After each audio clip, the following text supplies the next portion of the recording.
intertubercular del húmero. Sus funciones, cuando actúan conjuntamente la parte clavicular con la external, tienen la escápula anterior e inferiormente, pero cuando actúan individualmente, la parte clavicular flexiona el húmero y la external lo extiende. El nervio encargado de este músculo es el nervio pectoral lateral y medial. Sí. El pectoral menor. El pectoral menor se sitúa en la pared anterior de la axila y está recubierto en su totalidad por el pectoral mayor. Tiene una forma triangular. Su inserción proximal es de la tercera a quinta costilla cerca de sus cartílagos costales. Su inserción distal es el borde medial y la cara superior del proceso de la escápula. Su función es estabilizar la escápula. Su nervio, el nervio pectoral medial, pero también ayuda a la costilla en la inspiración forzada con la cintura escapular. Y también es importante, es un punto de referencia anatómico importante y quirúrgico por la localización de las estructuras axilares, ya que pasan diferentes vasos y nervios hacia el brazo. Siguiente. El subclavio. El subclavio está orientado horizontalmente cuando el brazo está en posición anatómica. Es un músculo pequeño que se sitúa inferiormente a la clavícula. Su extensión proximal es la unión de la primera costilla y su cartílago costal. Su inserción distal es la cara inferior del borde medial de la clavícula. Su función fija y desciende la clavícula. El nervio encargado de este músculo es el nervio torácico largo, pero también ofrece protección a los vasos subclavios y al tronco de la parte superior del plexo braquial. Siguiente. El serrato anterior. El serrato anterior cubre la parte lateral del tórax y forma la pared medial de la axila. Es una amplia lámina de gruesos músculos que recibe su nombre por la apariencia cerrada de sus bandas o digitalizaciones carnosas. Las bandas musculares se dirigen posteriormente y luego medialmente para insertarse en toda su longitud en la cara anterior del borde medial de la escápula, incluido su ángulo inferior. Su inserción proximal son las caras externas de las porciones laterales de la primera a la octava costilla. Su inserción distal son las caras anteriores del borde de la escápula. La función protege y sujeta la escápula, pero también la rota. El nervio encargado de este músculo es el nervio torácico largo. Siguiente. Los intercostales. Estos músculos se dividen en tres partes, que son los intercostales externos, internos e íntimos. Siguiente. Los intercostales externos son 11 partes de músculos donde cada parte se ocupa los espacios intercostales de los tubérculos de las costillas hasta las uniones costocondrales anteriormente. Anteriormente, las fibras musculares son reemplazadas por membranas intercostales externas. Cada músculo se inserta superiormente en el borde inferior de la costilla, que tiene por encima e inferiormente por el borde superior de la costilla inferior. Aquí quiere decir la inserción superior, que es el margen inferior de la costilla superior. Y ahí se puede ver que la inserción inferior es el margen superior de la costilla inferior. La función principal es elevar la costilla durante la inspiración forzada. El nervio encargado es el nervio intercostal. Siguiente. Los intercostales internos, también compuestos de 11 partes que discurren profunda y perpendicularmente a los nervios externos. Sus fibras discurren a nivel inferior-posterior desde el suelo de los surcos costales hasta los bordes superiores de las costillas inferiores a ellos. Los intercostales internos se insertan en los cuerpos de las costillas y sus cartílagos costales, alcanzando anteriormente el esternón y posteriormente el ángulo de las costillas. Entre las costillas posteriores medial a los ángulos, los intercostales internos son sustituidos por la membrana intercostales interna. Los músculos intercostales inferiores se sitúan en los músculos oblicuos internos de la pared anterolateral del abdomen. Los intercostales internos, más débiles que los músculos intercostales externos, son activos durante la inspiración, específicamente por sus porciones inferiores. Hay su inserción superior. La inserción superior y la inserción inferior es la misma que los intercostales externos. Su función principal es elevar las costillas durante la inspiración forzada, y el nervio es el mismo, el intercostal. Siguiente. Los intercostales íntimos son similares a los intercostales internos y son, en esencia, sus porciones más profundas. Los intercostales, la inserción superior y la inserción inferior, al igual que los músculos intercostales internos y externos, es lo mismo. Pero la función de este nervio es descender las costillas de la inspiración forzada. Su inervación es el mismo nervio que es el nervio intercostal. Siguiente. Los músculos subcostales tienen forma y tamaño variables y normalmente solo están bien desarrollados en la pared torácica inferior. Estas finas tiras musculares se extienden desde la superficie interna del ángulo de la costilla hasta la superficie interna de la segunda o tercera costilla inferior a ella. Atravesando uno de los espacios intercostales, los subcostales discurren en la misma dirección que los intercostales internos y se mezclan con ellos. Su inserción superior es la cara interna de la costilla inferior cerca de sus ángulos, y la inserción inferior son los márgenes superiores de la segunda o tercera costilla situada por debajo. Su función principal es descender las costillas y el nervio encargado de este músculo es el nervio intercostal. Siguiente. Músculo transverso del tórax.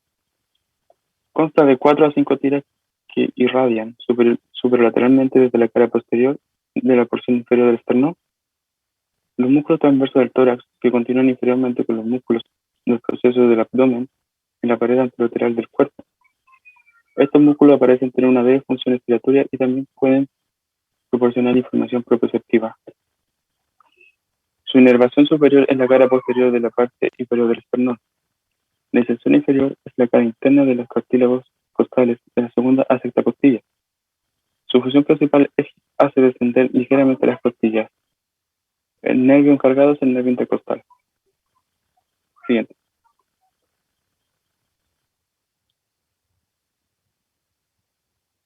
El diafragma. El diafragma es una estructura musculotendinosa en forma de doble cúpula. Y esta separa la cavidad torácica, que correspondiera a esta zona, de la cavidad abdominal. Y también esta forma el suelo convexo de la cavidad torácica, que viene a ser toda esta zona, al igual que el techo de la cavidad abdominal. Y este es el principal músculo inspiratorio y en general de la respiración, debido a que en la expiración es bastante pasiva.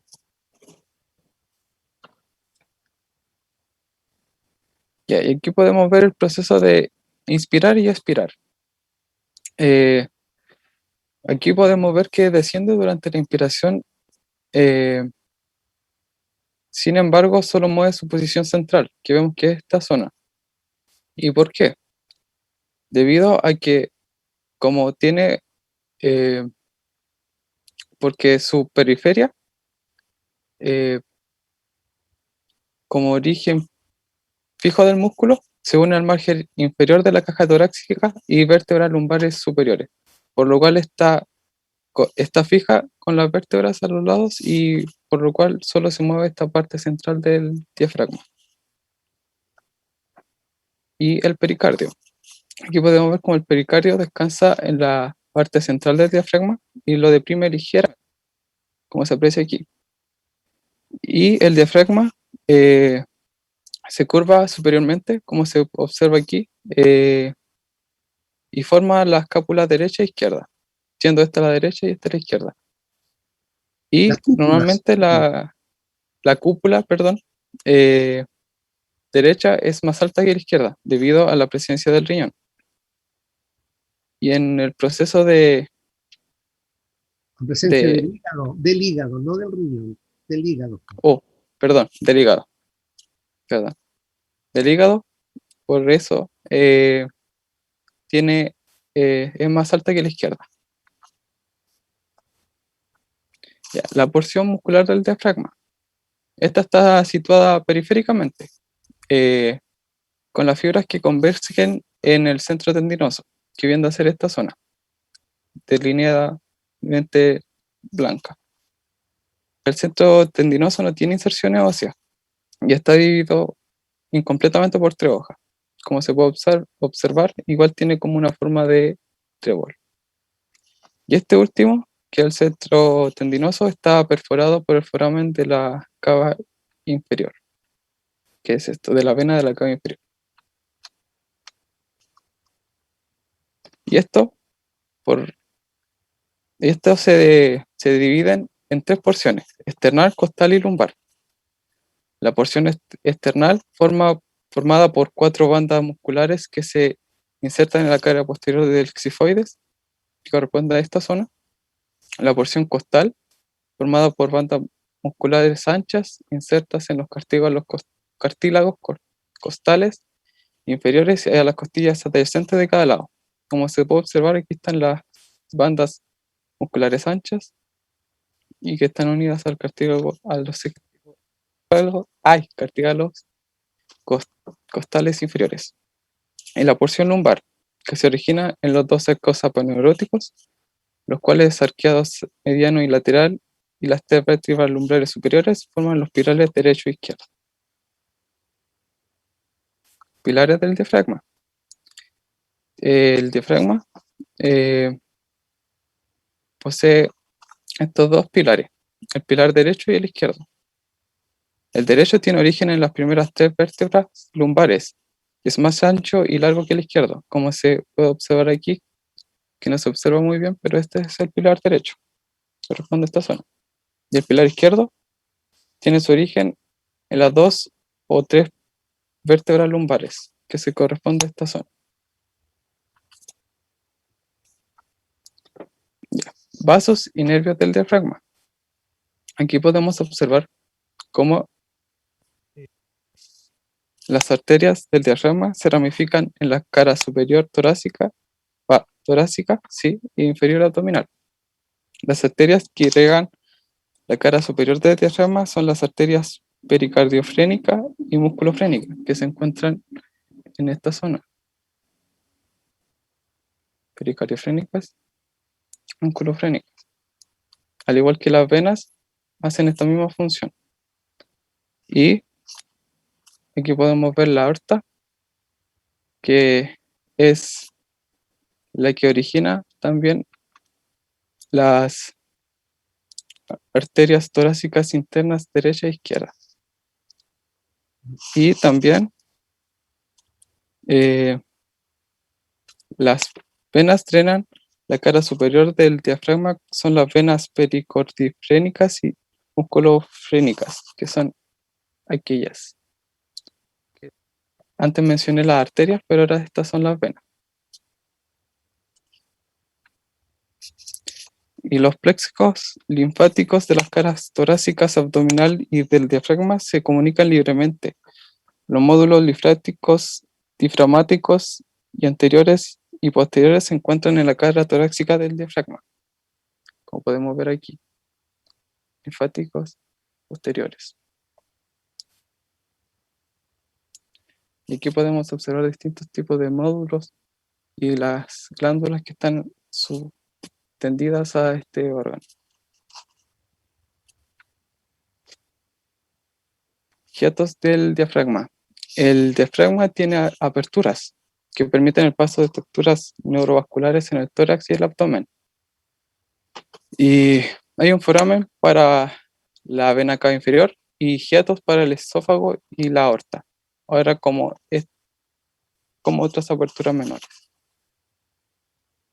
Foramen de la vena cava inferior, como se observa aquí. Es una abertura en el centro tendinoso, principalmente al paso de la vena cava inferior, como se puede ver aquí. Este foramen se localiza a la derecha del plano medio en la unión de las hojas derecha y media del centro tendinoso. El centro tendinoso es esta zona. Se sitúa a nivel del disco intervertebral entre las vértebras T8 y T9. La vena de la cava inferior se adhiere al borde del foramen. Y cuando el diafragma se contrae durante la inspiración, aumenta el cariño del foramen y la vena de la cava inferior se dilata. Y con esto facilita el flujo sanguíneo hacia el corazón, directamente ligado al corazón. Y el hiato esofágico, perdón.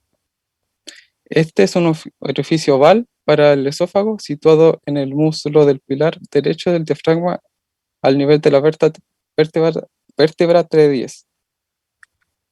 Por el hiato esofático también pasan los troncos vagal- vagales anterior y posterior.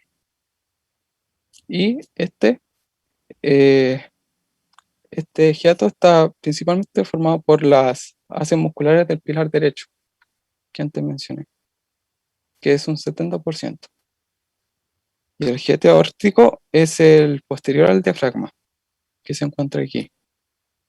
Eh, como la aorta no perfora el diafragma, eh, el flujo sanguíneo por esta arteria no se ve afectado por los movimientos del... Es como... Está un poco apartado de esta zona.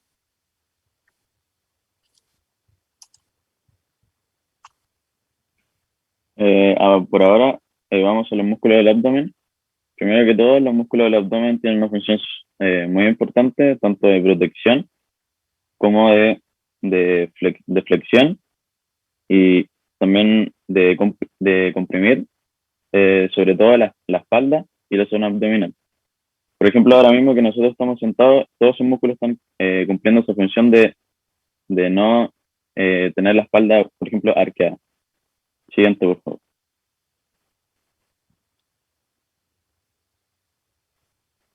Músculos anteriores del abdomen. Aquí se encuentran dos músculos, el músculo recto anterior y el músculo piramidal. Primero, el músculo recto anterior tiene su origen en la sínfisis del pubis y en la cresta del pubis. Su función es flexionar el tronco y comprimir vísceras abdominales. Este músculo tiene su inserción en la apófisis sifoides y en los cartílagos costales 5 al 7. Y su inervación está en los ramos anteriores de los 6 nervios torácicos inferiores.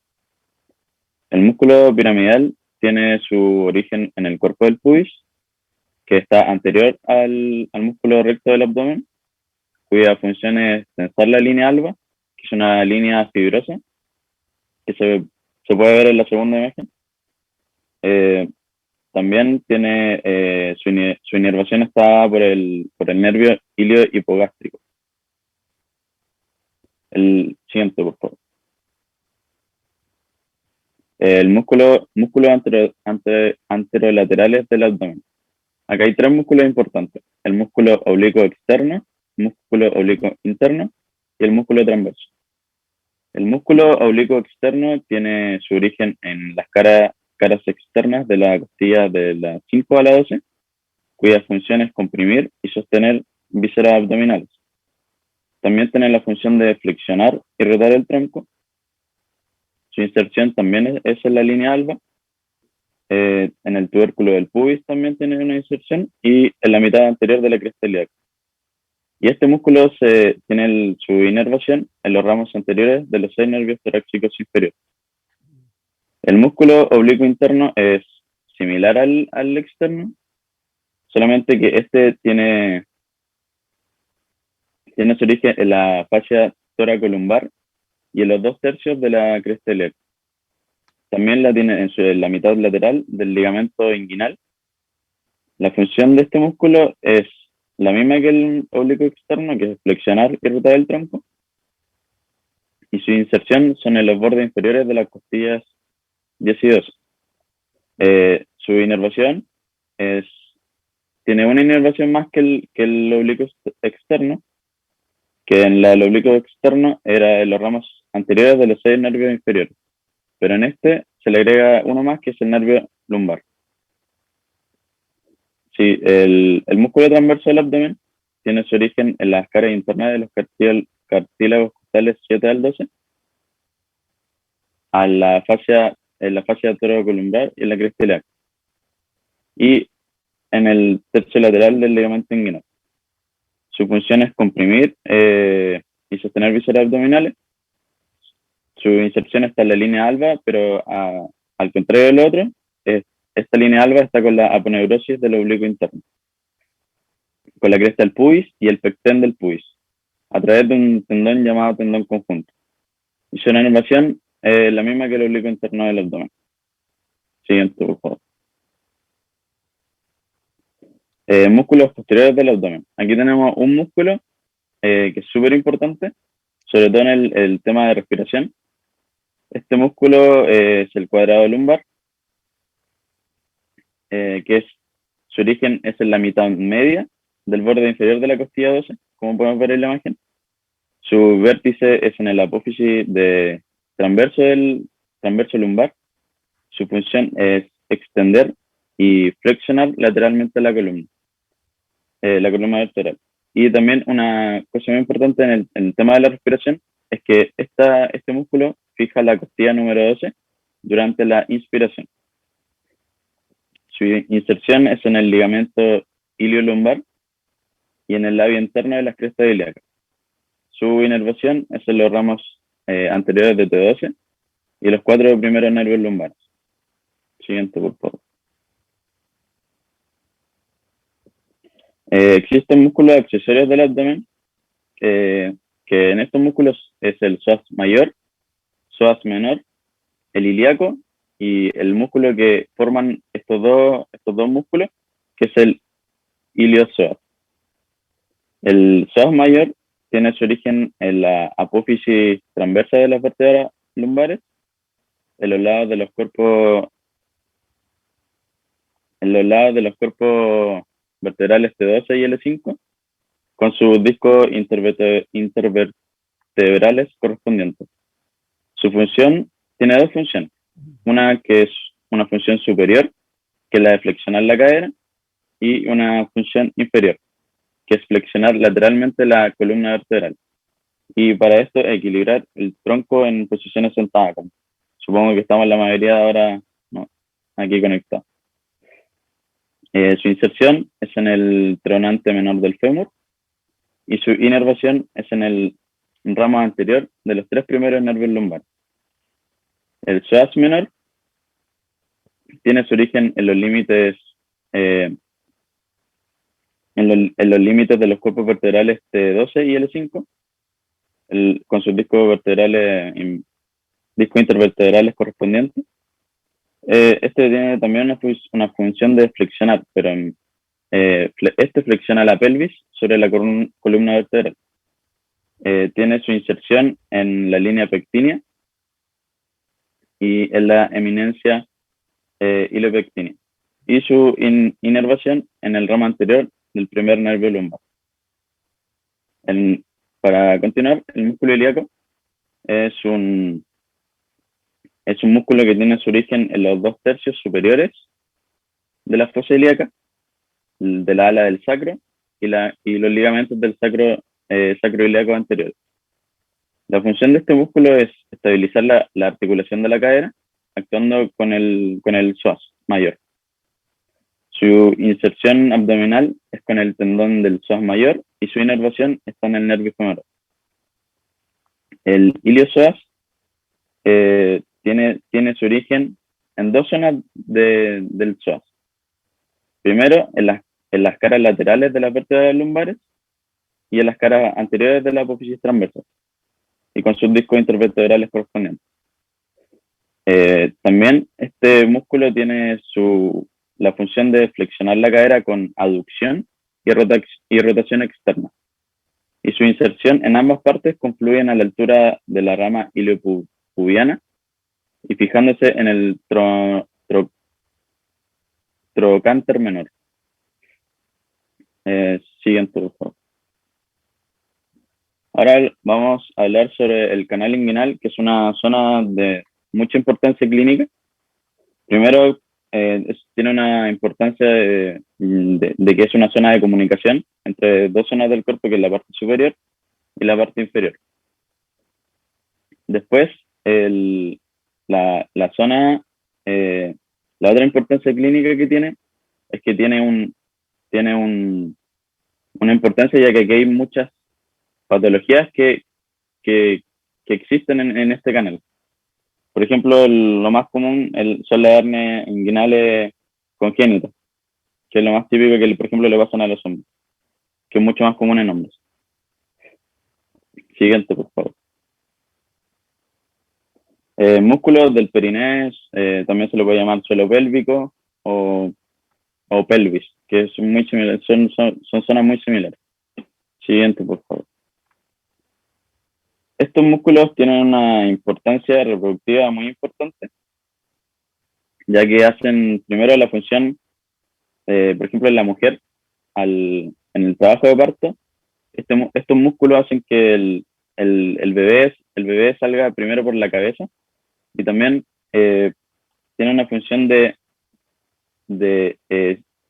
estimular a la mujer para que haga la función de liberar, de querer expulsar.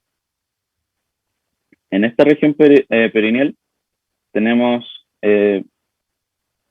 muchos músculos importantes. El primero de todos es el levantador de lana, que es un músculo originado en el cuerpo del pubis, también en el arco tendinoso de la fascia obturatriz, espina ciática, y su función es sostener las vísceras pélvicas y levantar el suelo de la pelvis. Su inserción es en el cuerpo perineal, también tiene su inserción en el coxis y en el raspe anocoxigeo. También en las paredes de la próstata o vagina, dependiendo si es hombre o mujer, y en el recto y conducto anal. Su inervación es en los ramos anteriores de los nervios sacros inferiores y en el nervio perineal. Para continuar, tenemos el músculo coxigeo, que tiene su origen en la espina ciática, en el ligamento sacroespinoso. Este músculo tiene una función importante de sostener las vísceras pélvicas y también de traccionar el coxis hacia adelante. Su inserción es en la porción inferior del sacro y su inervación en los ramos anteriores de nervios sacros inferiores. Ahora vienen tres músculos bastante importantes, pero que la mayoría están en la mujer.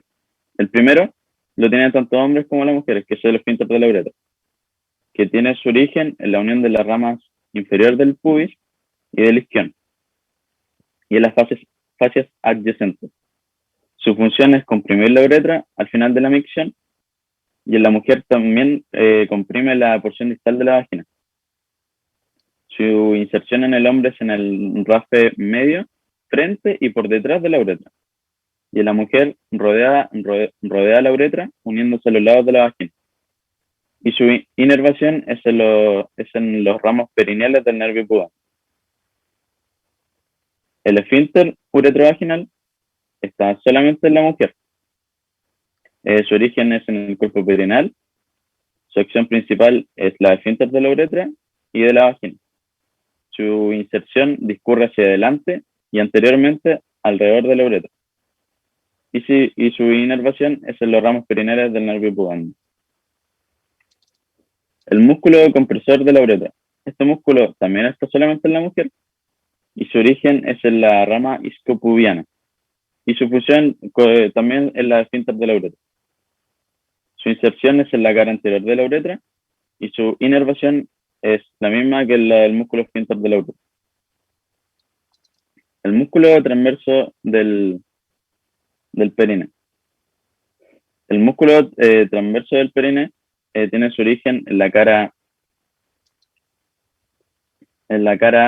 interna de la rama inferior del isquion.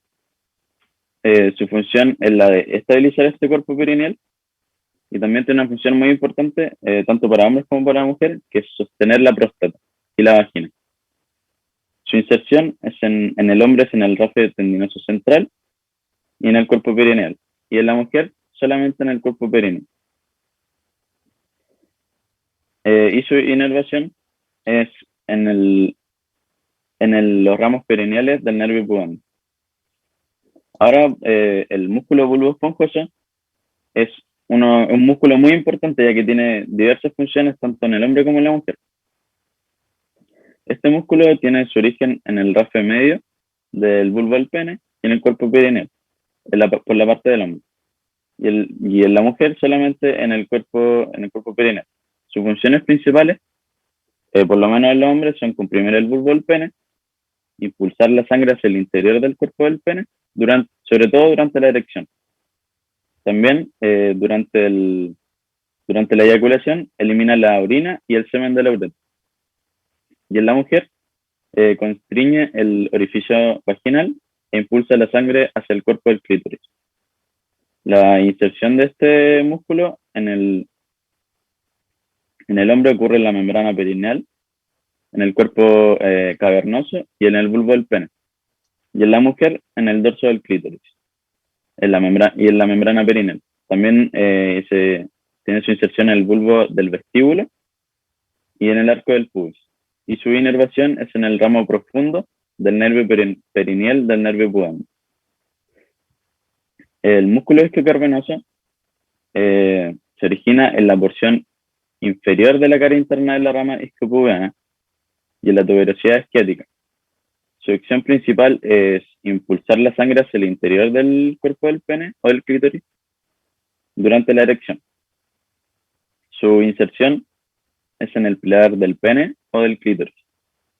Y su inervación en el ramo profundo del nervio perineal del nervio pudendo. Ahora vamos a hablar del músculo transverso superficial del perineo, que tiene su origen en la rama y tuberosidad isquiática.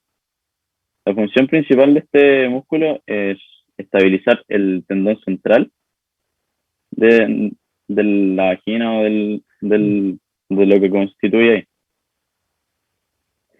Su inserción es en el cuerpo perineal y su inervación en los ramos perineales del nervio pudendo.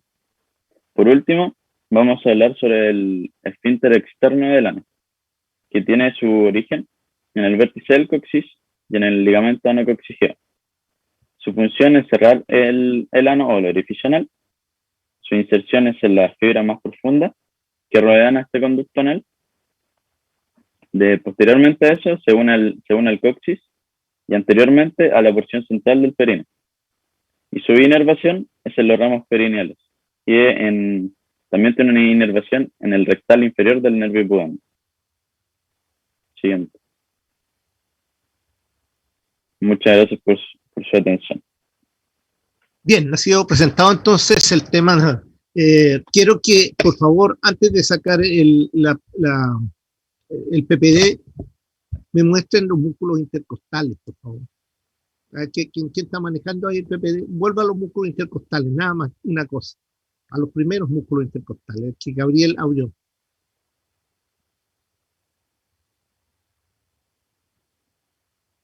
Ahí. Mire, este músculo intercostal que está aquí, ¿no es cierto? Dice aquí intercostal externo, ¿no es cierto? Sí, muéstrame el siguiente. Y aquí dice intercostal interno. Y si ustedes se dan cuenta, este que está aquí, ¿ya? Que no llega nunca al esternón aquí, es el intercostal externo. Y el anterior que me mostraron recién, vuelve para atrás, es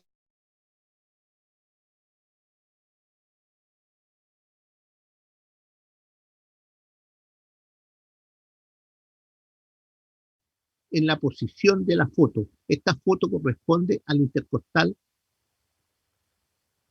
interno y la que sigue al intercostal externo. ¿Ya? Ahí tienen que cambiar esa foto ustedes, dar la vuelta, poner al revés la cosa. ¿Ya? Es en detalle.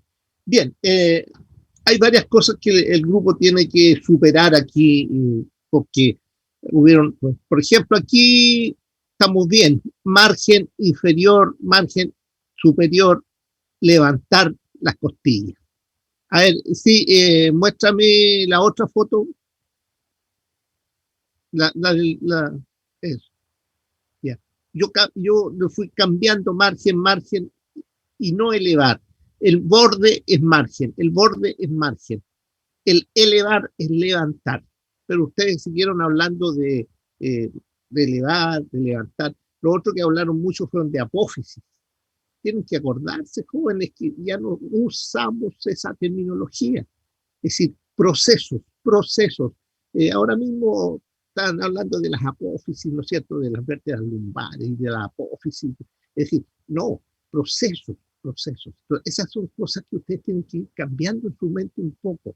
Ya en anatomía tenemos que crear esta nomenclatura internacional y manejarla. Y esta nomenclatura internacional está esencialmente en relación con esos detalles importantes. Entonces, la disposición de la fibra es muy importante en los músculos intercostales. Yo se los voy a mostrar ahora cómo está la disposición del intercostal externo y la intercostal interno, ¿ya? Esos detalles son importantes. El otro, Esteban, tienes que mejorar un poco tu dicción, ¿ya? No te, no, no, tu dicción no estaba muy clara, de repente te confundías ahí, ¿no es cierto? Decías otros nombres, te costaba hablar sobre algunos nombres porque hay que acostumbrarse. Tienes que hablar más, leer más y hablar, ojalá lee en voz alta para que vayas modulando mejor las palabras, ¿no es cierto? Y que no se te vayan, ¿no es cierto?, las letras cruzando una con otra para poder expresar mejor las cosas, porque esta es la primera vez quizás que estás expresando algo a nivel de todo el curso, pero vas a tener que expresar en muchas ocasiones, ¿no es cierto?, frente al curso, ya cosas. Por lo tanto, tu dicción tiene que ser clara y precisa, es decir, tus palabras deben ser bien claritas. Así que yo te lo digo en buena, eso es decir, es un, digamos, es algo que necesitas tú ir manejando. Yo entiendo que situaciones, digamos, personales de cada uno es diferente y a algunos les cuesta, a otros les cuesta menos, a otros cuesta más, etcétera. Pero el que le cuesta más tiene que superarse, tiene que superarse. Y yo espero, Esteban, que te superes, ¿no es cierto? Y que cuando hagamos neuroanatomía, que el próximo año tienes conmigo de nuevo clase en el otro curso, te voy a dar un tema para que expongas de nuevo. Así que de aquí al próximo año, el segundo semestre, tienes neuroanatomía conmigo. Yo mismo te voy a hacer. Y me voy a acordar de ti, Esteban Arellano. Así que te voy a decir, mira, Esteban, a ver, expone esto y ahí te voy a escuchar tu exposición. Para mientras, mira, lee y habla en voz alta cuando leas. ¿Para qué? Para que vayas pronunciando mejor. ¿Ya? Y los otros dos, Cristian y Gabriel, por favor, terminología anatómica, especialmente. ¿Bien? Eso es lo que más le faltó en esta ocasión. Bien, bajen nomás su PPT y yo ahora voy a poner mi PPT para poder conversar un poco sobre el tema. ¿Mm?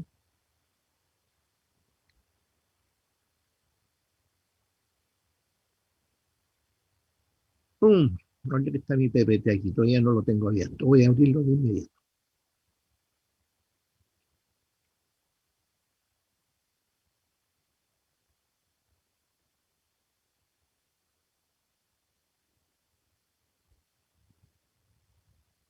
Y ahora sí.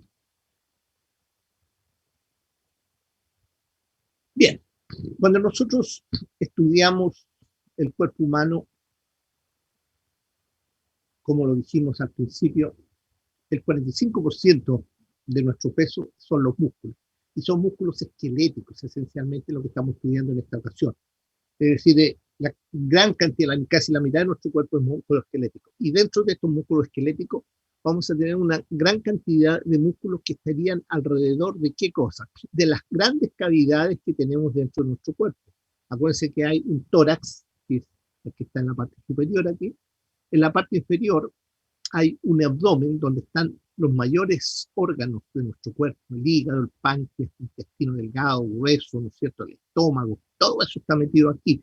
Y por supuesto tiene que tener por fuera algo que lo recubre, y esos son músculos. Y la pelvis, que está en la parte más inferior, que si bien es una estructura ósea, ¿no es cierto?, con los huesos coxales, el sacro por detrás, etc., pero eso también tiene músculo, y especialmente en el piso abajo, que en el fondo es de esta gran cavidad, ¿no es cierto?, que es la cavidad tóraco-abdominal. Termina abajo en la pelvis. Estos músculos son muy, muy importantes. ¿Por qué? Porque nos ayudan a cubrir órganos, ¿no es cierto?, que pueden ser afectados por cualquier tipo de presión externa. ¿Mm? Y esta afectación es importante porque podríamos nosotros tener incluso la muerte, ¿no es cierto?, frente a esta situación. Aquí se ve el tronco de un hombre. Ustedes pueden ver, ¿no es cierto?, el desarrollo muscular que habitualmente presenta el hombre. Se ven claramente en la parte anterior y superior del tórax, anterolateral, diríamos, el desarrollo muscular, ¿cierto?, que tiene el pectoral, el serrato, ¿ya? Y hacia abajo nosotros vemos el desarrollo muscular de los músculos abdominales, el recto anterior del abdomen y los músculos anterolaterales, como son los oblicuos, ¿no es cierto?, externo, interno y transverso. Y abajo la pelvis, ¿no es cierto?, que corresponde a la parte más baja de él. Esta es la forma que habitualmente nosotros vemos, ¿no es cierto?, en el hombre, el desarrollo muscular bastante bueno, si es que no hay demasiada grasa, lógicamente, pero habitualmente este es el desarrollo muscular. En una mujer, en cambio, el desarrollo muscular es este, que es lo que vamos a tener en forma importante en una mujer. En la parte anterior del tórax van a aparecer las mamas. Las dos mamas, ¿no es cierto?, como muy desarrolladas cubriendo el tórax. Acuérdense que estas mamas son parte de la piel, son glándulas de la piel, de la piel de la mujer. Por lo tanto, se desarrollan posteriormente como glándulas mamarias en el caso de la mujer. El hombre también tiene mamas, pero sin desarrollarse prácticamente. El resto hacia abajo, ustedes pueden ver, los músculos de la mujer no son tan fuertes, ¿no es cierto?, como los del hombre, pero también cierran lo que es la parte anterior del abdomen y la pelvis en la parte inferior. Entonces, hay cierta diferencia entre lo que es el tronco femenino y el tronco masculino. Vamos a comenzar viendo los primeros músculos, que en este caso corresponden a los músculos del tórax. Vamos a partir desde arriba y vamos a ir bajando lentamente, ¿no es cierto? Tenemos el tiempo suficiente para hacerlo, ¿no es cierto?, lentamente, y llegar al lugar que termina abajo, que es en este caso, ¿no es cierto?, lo que nosotros conocemos por pelvis. En el tórax, aquí voy a poner el puntero para poder ir marcando algunas cosas importantes. Aquí está el puntero. Vamos a ver el puntero láser aquí. Ahí está. Si ustedes se dan cuenta, el primer músculo que aparece aquí, este que está aquí, ¿ya?, que tiene una forma relativamente triangular, corresponde al músculo pectoral mayor. Pectoral mayor. Este es un músculo, ¿cierto?, que todos los hombres y mujeres también tratan de desarrollar al máximo, haciendo ejercicio, ¿no es cierto?, levantando pesas, etcétera, etcétera. Por lo tanto, muchas veces el músculo se hipertrofia, digamos, se desarrolla extremadamente y a veces es hasta negativo en ese desarrollo. Este pectoral mayor es un músculo, ¿no es cierto?, que tiene su origen en el tórax. Ahí se origina. Y se origina por tres grupos de fibras. Un grupo de fibras, este que vemos aquí, ¿ven? Ahí, ese grupito de fibras más superiores, ese grupo de fibras son las fibras claviculares, ¿ya? La parte clavicular. Después tiene otro grupo de fibras que va desde aquí a aquí. Estas fibras están tomando su origen, ¿dónde? En el esternón. Por lo tanto, esa es la parte external. Y aquí abajo tiene otro grupito de fibras, que son hasta aquí, este grupo, que está en relación, ¿no es cierto?, con las aponeurosis abdominales. Por lo tanto, esta es la parte abdominal. Tiene tres grupos de fibras, claviculares, externales, ¿no es cierto?, y abdominales. Estos tres grupos de fibras, como pueden ver, muy amplios, que se toman su origen a través de una membrana amplia, que es una aponeurosis de inserción. Todas se van juntando, se van uniendo, se van acercando cada una para formar un tendón conjunto, y ese tendón conjunto único va a llegar, ¿no es cierto?, al miembro superior, específicamente, ¿no es cierto?, a lo que nosotros conocemos como el canal intertubercular. Allí en el canal intertubercular, ¿no es cierto?, va a estar la inserción, digamos, más distal. Este músculo entonces tiene como funcionamiento principalmente el movimiento de lo que es el brazo, es decir, el movimiento sobre la articulación del hombro, el movimiento sobre la articulación del hombro. Es un potente músculo, ¿no es cierto?, que en realidad, ¿qué hace? Aduce, lleva el brazo hacia adentro, lo aduce, ¿no es cierto?, y además, como está por delante, ¿no es cierto?, produce la flexión también de este brazo. Este músculo se llama entonces el pectoral mayor. Es el primer músculo. Cuando uno hace una disección, abre la piel, lo primero que encuentra por debajo es el músculo pectoral mayor. Aquí lo vemos. Está separado como bien lo dijeron sus compañeros, del deltoides que está aquí, a través de un surco que se llama el surco deltopectoral, donde está la vena cefálica ahí pasando. ¿Ya? Bien, aquí se ve mejor a este lado, ¿no es cierto?, cómo va pasando la vena cefálica. ¿No? Y aquí está el deltoides, y aquí está. Ese sería el primer músculo que nosotros vemos en una disección. Si nosotros cortamos el tendón aquí del pectoral y levantamos, ¿no es cierto?, este pectoral, encontramos por debajo un segundo pectoral.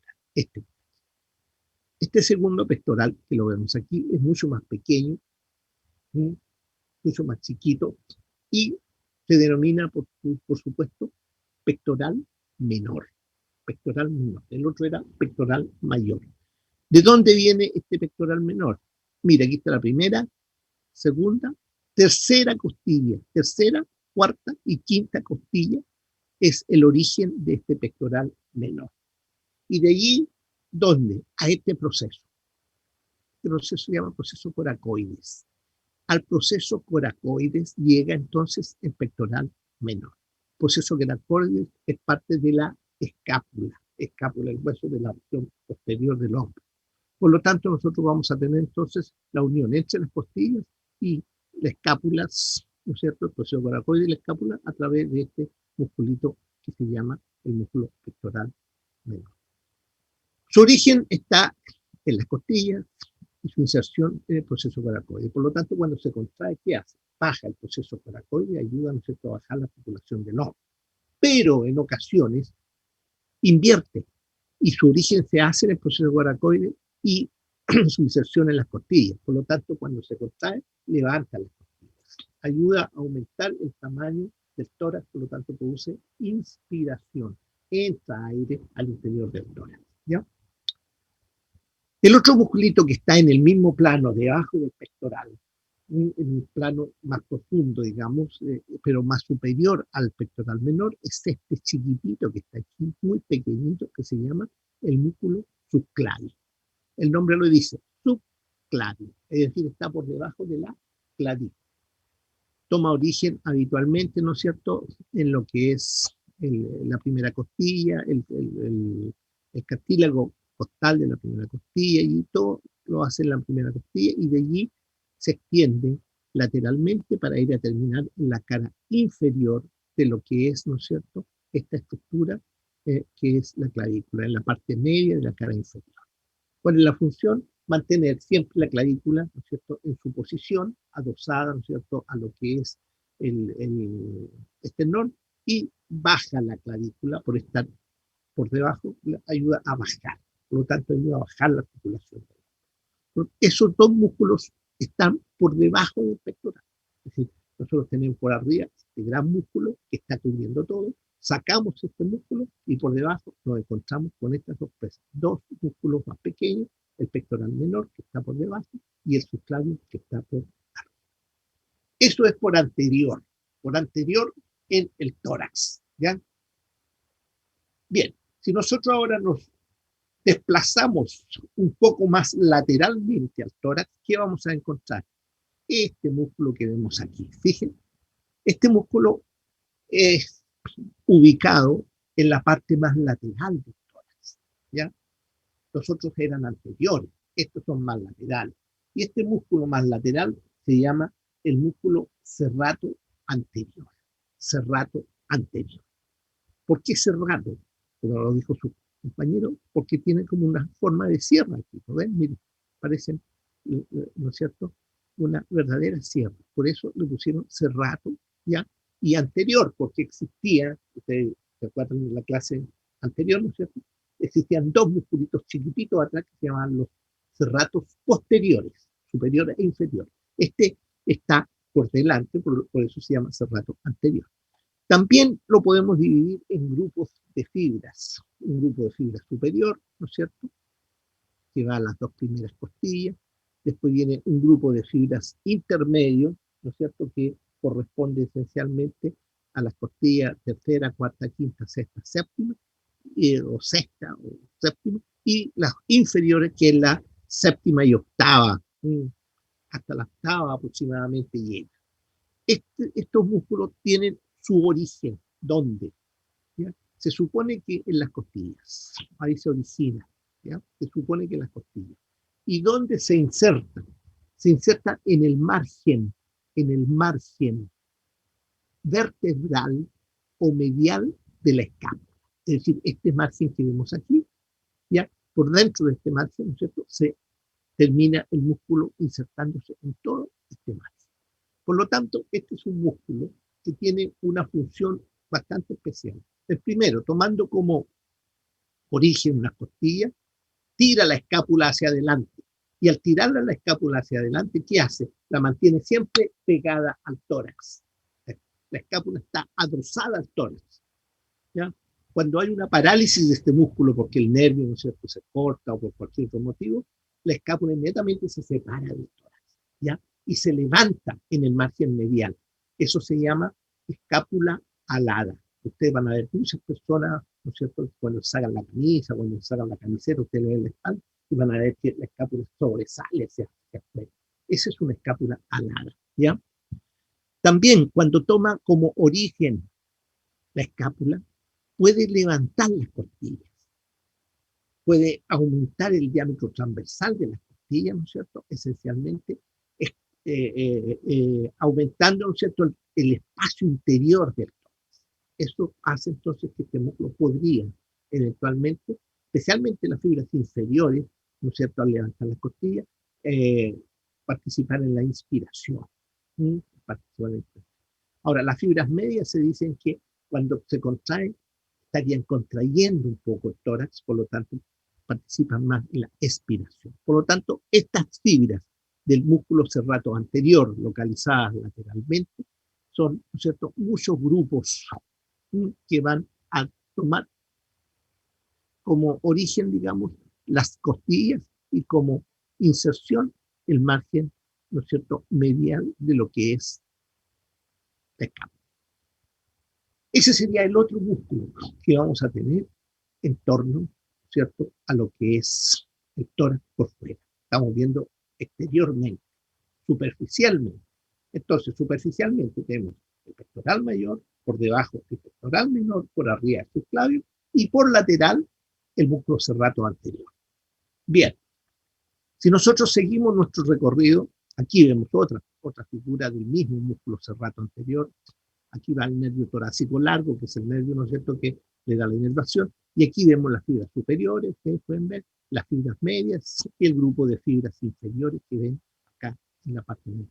Todas, ¿no es cierto?, tomando como elemento de origen, ¿no es cierto?, de inserción, digamos, el margen medial del escápula. ¿Ya? Ahí vemos entonces ese músculo. Bien, por dentro de estos músculos, que son los músculos que están en la parte más externa de lo que es la cavidad torácica o la jaula torácica, vamos a meternos con los que están en la jaula misma torácica. Y de los que están en la jaula torácica están en relación con las costillas. Las costillas, acuérdense que, ¿no es cierto?, forman todo lo que corresponde al tórax propiamente tal. Pero entre las costillas quedaban espacios. Y esos espacios nosotros los cerramos con músculos. Y aquí hay tres músculos. Y esto es lo que quiero que pongan atención para poder dejar clarito esta situación, ¿no es cierto?, y no tener problemas. Estos tres músculos están entre las costillas. Y por estar entre las costillas, los tres músculos se llaman intercostales. Intercostales. Y hay un intercostal externo, que yo lo estoy siguiendo aquí con el puntero. Miren, este intercostal externo, esto es importante, nace, se originan los grupos musculares prácticamente pegados al proceso transverso de la vértebra torácica. Miren, aquí. Miren el punto de origen. Y de aquí sus fibras siguen formándose, ¿no es cierto? Aquí todo el músculo sigue, pero de repente termina el músculo. ¿Y termina dónde? Antes de llegar al esternón, que está acá. Por lo tanto, queda un espacio que no tiene músculo como tal. ¿Bien? Entonces, el externo, el ojo, el externo, está muy pegado a la columna pero nunca llega al esternón, dejando por delante un espacio que vamos a ver cómo se cierra, ¿ya? Ahora, el interno, que está inmediatamente por dentro, fíjense la característica, comienza pegadito ¿a quién? Al esternón aquí, ¿ya? Es decir, comienza aquí adelante, pegado al esternón, y sigue su trayecto hacia atrás, hacia atrás, hacia atrás, hacia atrás, entre las costillas, por dentro del externo, sigue hacia atrás, pero de repente termina. Antes de llegar a dónde? A la vértebra. Antes de llegar al proceso transverso, termina a nivel del ángulo de la costilla. Allí se acaba, ¿ya? Como músculo, pero continúa después a través de una membrana hasta... Entonces, esa es la gran diferencia. El externo nunca llega a tocar el esternón, el externo. En cambio, el interno nunca llega a tocar la vértebra, ¿ya? Esa es la gran diferencia. Y por dentro del interno hay como un desdoblamiento de fibras que se los voy a mostrar y forman este músculo que se llama íntimo, intercostal íntimo. Y este intercostal íntimo no toca ni las vértebras por detrás, ni tampoco las costillas por el esternón por delante. Por lo tanto, solamente se localiza en la parte central y lateral del tórax. No alcanza ni por detrás, ¿no es cierto?, a la columna, ni por delante al esternón. Esa es la disposición que tienen estas estructuras que se llaman los músculos intercostales. Veámoslos ahora, este es un corte, veámoslos ahora de frente. ¿Cómo los vamos a ver? Ahí los vemos de frente. Miren los detalles importantes que ustedes tienen que observar aquí.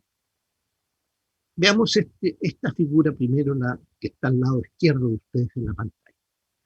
Este que está aquí es el músculo intercostal externo.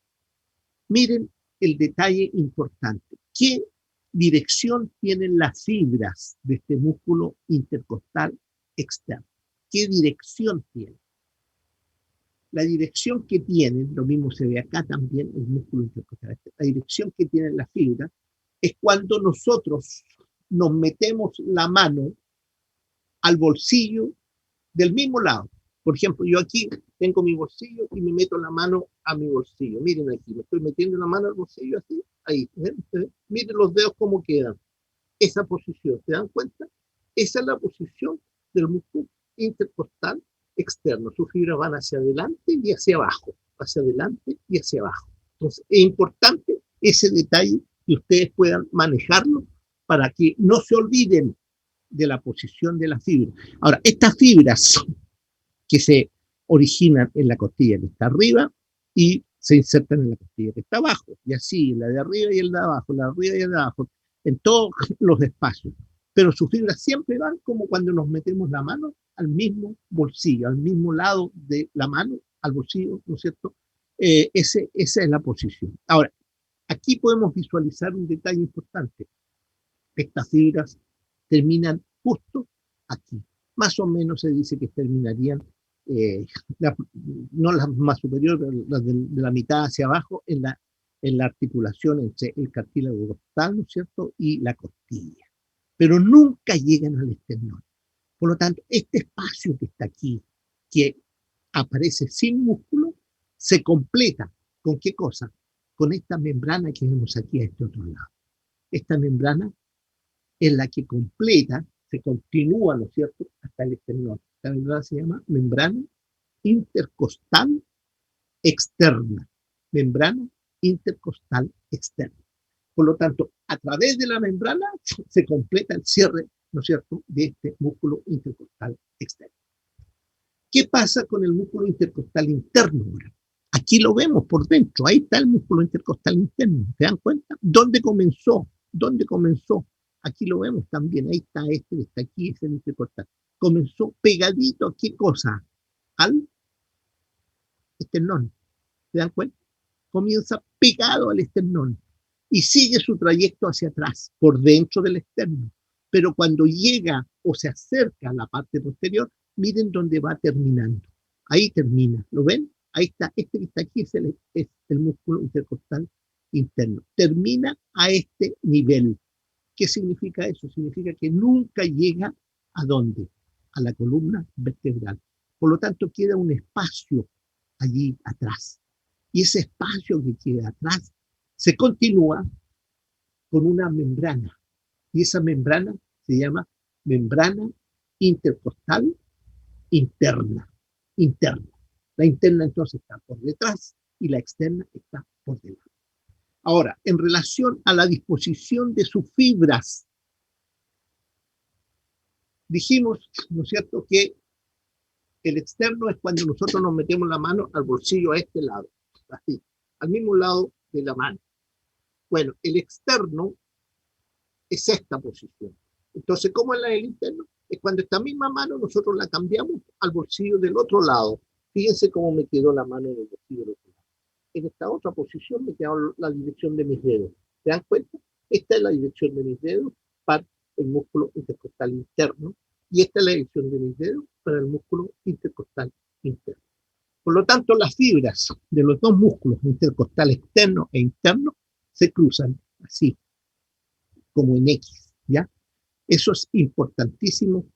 Estas fibras externas se dicen que levantan las costillas. En realidad están cerrando el gran espacio intercostal, pero por su posición levantan las costillas. En cambio, el intercostal, este otro intercostal interno, como que baja las costillas. Entonces, esa es la característica. Miren aquí, esta es la disposición que tienen las fibras. Este sería el músculo intercostal externo, ¿ya? Ahí vemos la posición de la fibra, y estas fibras que están aquí serían las del músculo intercostal interno, ¿ya? Entonces, eso es importantísimo que ustedes lo entiendan. Ahora, fíjense en esta figura que está aquí, y aquí en la parte superior. Este sería el músculo intercostal externo, y este sería el músculo intercostal interno. Ahora, por dentro del intercostal interno y en la parte media, hay un desdoblamiento. Miren cómo se desdobló este músculo y formó esta otra parte que está aquí. Esta parte desdoblada se denomina el músculo intercostal íntimo, íntimo, ¿ya? Y la dirección de su fibra es la misma que la del interno, la misma, es decir, como cuando nos metemos la mano al lado opuesto, ¿ya? La misma. Pero en la parte superior ellos se abren así.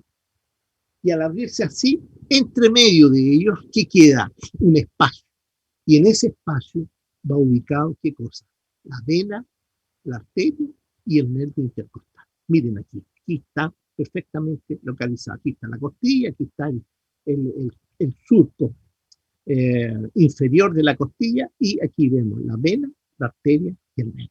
Por lo tanto, ahí estaría, ¿no es cierto?, la característica. El músculo intercostal, que es íntimo, perdón, es como un desdoblamiento del interno y solamente se desdobla la parte superior donde deja pasar el paquete vascular y nervioso de cada uno de los espacios intercostales. Entonces, intercostal externo, intercostal interno e intercostal íntimo aquí en ese desdoblamiento. Este espacio que está aquí entre costilla y costilla se llama espacio intercostal. ¿Ya? Ahí se ve claramente, ¿no es cierto?, la posición de los dos músculos, ¿cierto?, como vemos ustedes, el externo y el interno allí, que tiene la misma dirección que el íntimo también. El íntimo también tiene la misma dirección, ¿no es cierto?, que el músculo intercostal interno. ¿Ya? Bien, espero que haya quedado claro. Aquí de nuevo, otra figura que nos muestra, ¿no es cierto?, el espacio intercostal. El externo lo vemos aquí, el interno lo vemos aquí, y aquí el íntimo. El íntimo con el espacio ¿para quién? Para el paquete vascular y nervioso. Vena, arteria y nervio, vena, arteria y nervio. ¿Ya? Bien, por dentro ahora, por dentro del tórax, hay un músculo que en nosotros es un poco vestigial, es decir, no tiene mucha acción, diríamos. En animales inferiores sí tiene mucha acción, pero en nosotros, que somos mamíferos también, tiene poca acción. Este músculo que está aquí se llama el músculo transverso del tórax. Tiene su origen, ¿no es cierto?, en la cara posterior del esternón, y su fibra se dirige, ¿no es cierto?, hacia las costillas, que están lateralmente. Este músculo transverso del tórax puede tener, ¿no es cierto?, pueden ser muchos grupos de fibras que van desde la tercera, cuarta, quinta, sexta costilla, ¿no es cierto?, y hasta la séptima incluso, o puede sencillamente tener uno o dos fascículos solamente, o puede ser que no haya ningún fascículo. Por eso es un músculo que no tiene mayor trascendencia en el hombre, ¿ya? Y se dice que baja las costillas, ¿no es cierto?, en el momento de la contracción. Pero es un músculo casi vestigial en nosotros, no tiene mayor importancia. Ahora, el tórax es una cavidad cerrada, acuérdense, cerrada, tiene una presión interna negativa. Entonces, ¿qué es lo que sucede? Estos músculos son los que terminan de cerrar todo ese tórax. Y el tórax, ¿no es cierto?, para que pueda producirse los procesos de inspiración y expiración, tienen, ¿no es cierto?, que aumentar o disminuir el tamaño del tórax gracias a todos los músculos que están por fuera, ¿ya? Y eso hace entonces que este tórax permita la entrada del aire en la inspiración o que salga el aire de dentro y sea expulsado hacia el exterior en la expiración. Entonces tenemos dos procesos, la inspiración y la expiración.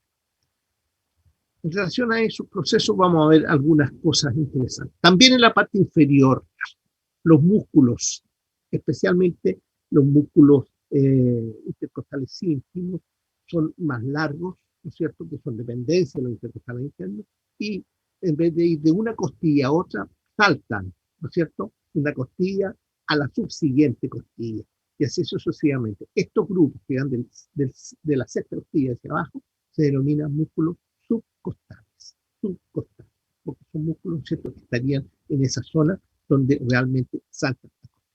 Aquí vemos entonces una vista de la pared desde atrás, pero de dentro. Dentro se sacó la mitad del individuo y lo metimos dentro y vemos la pared.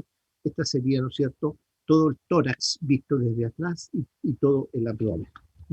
Aquí vemos la parte posterior de la misma. Los nervios son nervios intercostales. Acuérdense, los nervios intercostales que corresponden a los nervios que salen desde la columna vertebral, que vienen de la médula espinal, y estos nervios intercostales van a dar la inervación, ¿no es cierto?, a cada uno de estos músculos que están en la zona torácica. Aquí vemos el recorrido que tienen los nervios intercostales, ustedes pueden ver, sigue el mismo recorrido de las costillas, ¿ya? El mismo recorrido, uno por cada espacio intercostal. Bien, el otro músculo importante que nosotros nunca debemos olvidarnos y que tiene mucha trascendencia en el proceso de respiración, en la inspiración y en la expiración específicamente, es el músculo diafragma. El músculo diafragma es un músculo, ¿no es cierto?, bastante especial. ¿Por qué? Porque el diafragma tiene una zona central, ¿ya?, que se llama el centro frénico, ¿ya?, que se llama el centro frénico, ¿ya?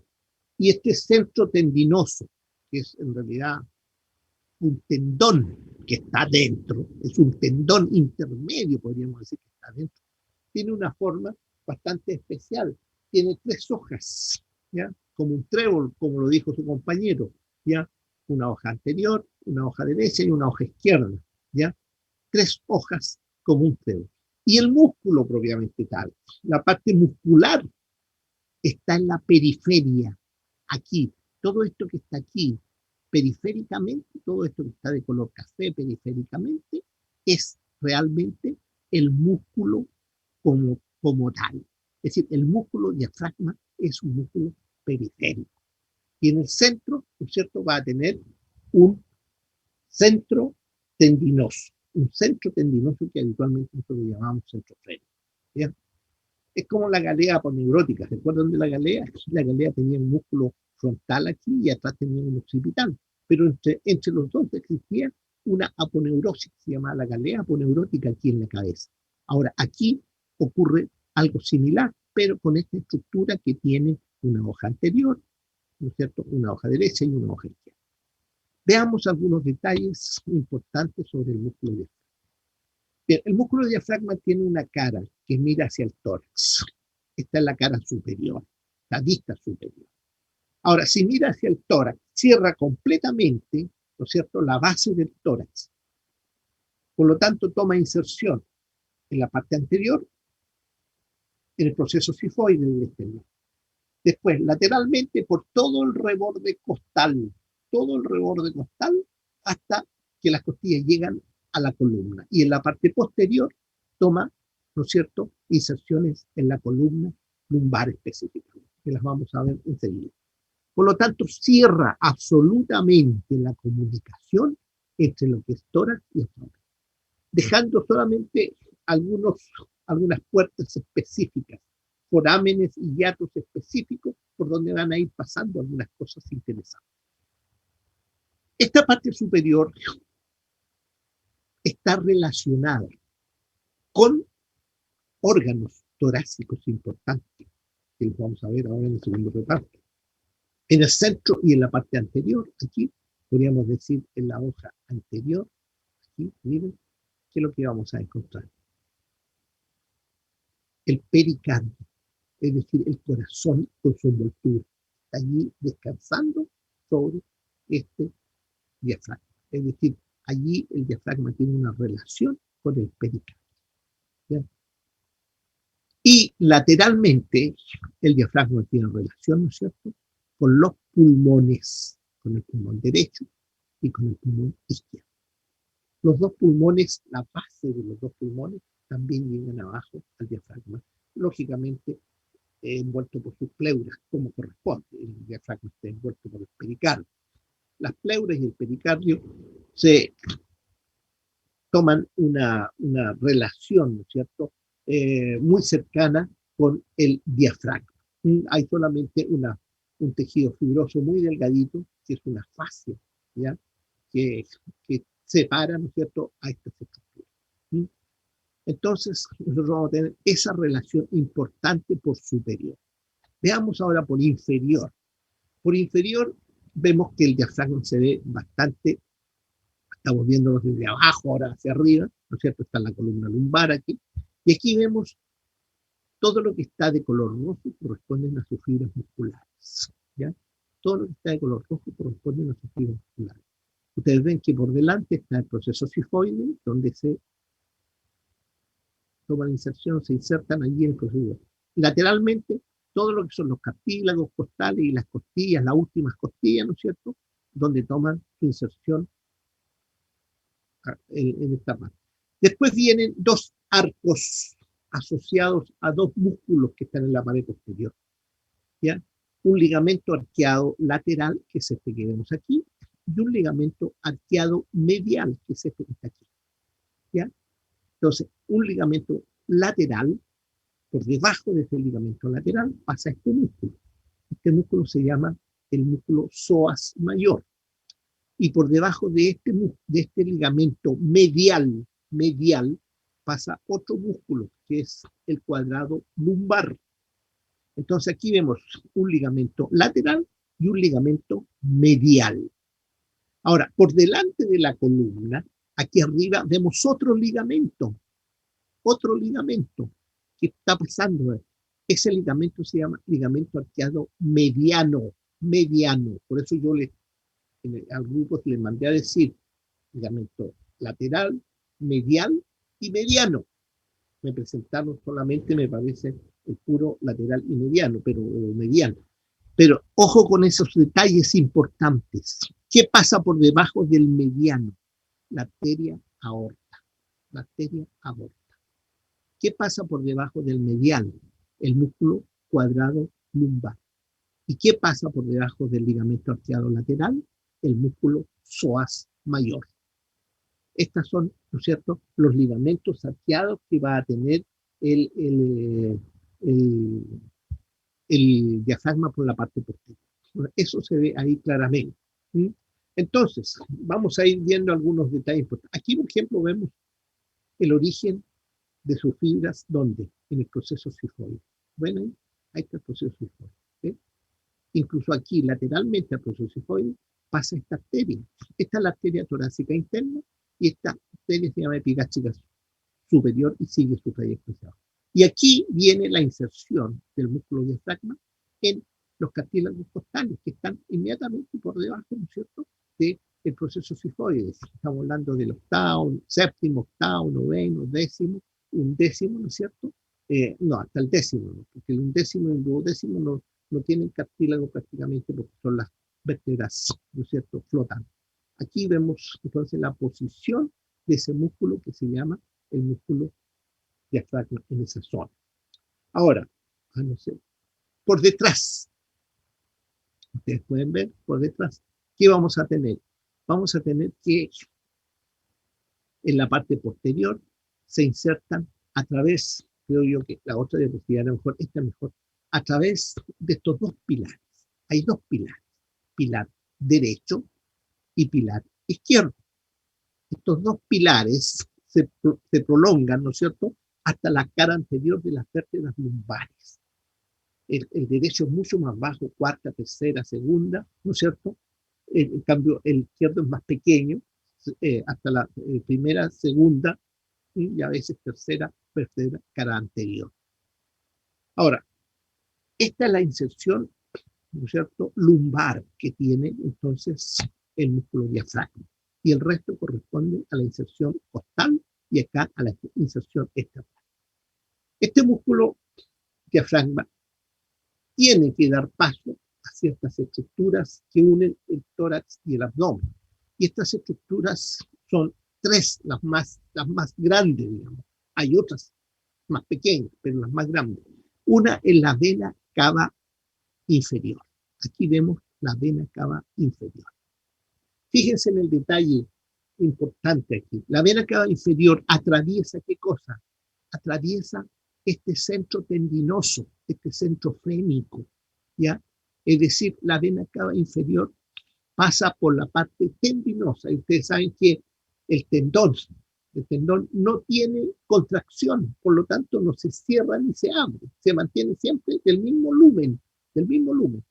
Entonces, nosotros vamos a ver allí claramente, ¿no es cierto?, el foramen de la vena cava inferior, siempre con el mismo lumen. Eso hace que el movimiento que hace, ¿no es cierto?, este músculo no reproduzca en ningún momento el cierre a la vena cava y evite, ¿no es cierto?, el paso de la sangre hacia el corazón. Por tanto, siempre se mantiene con el mismo lumen, con el mismo diámetro. En cambio, ¿qué pasa con el esófago?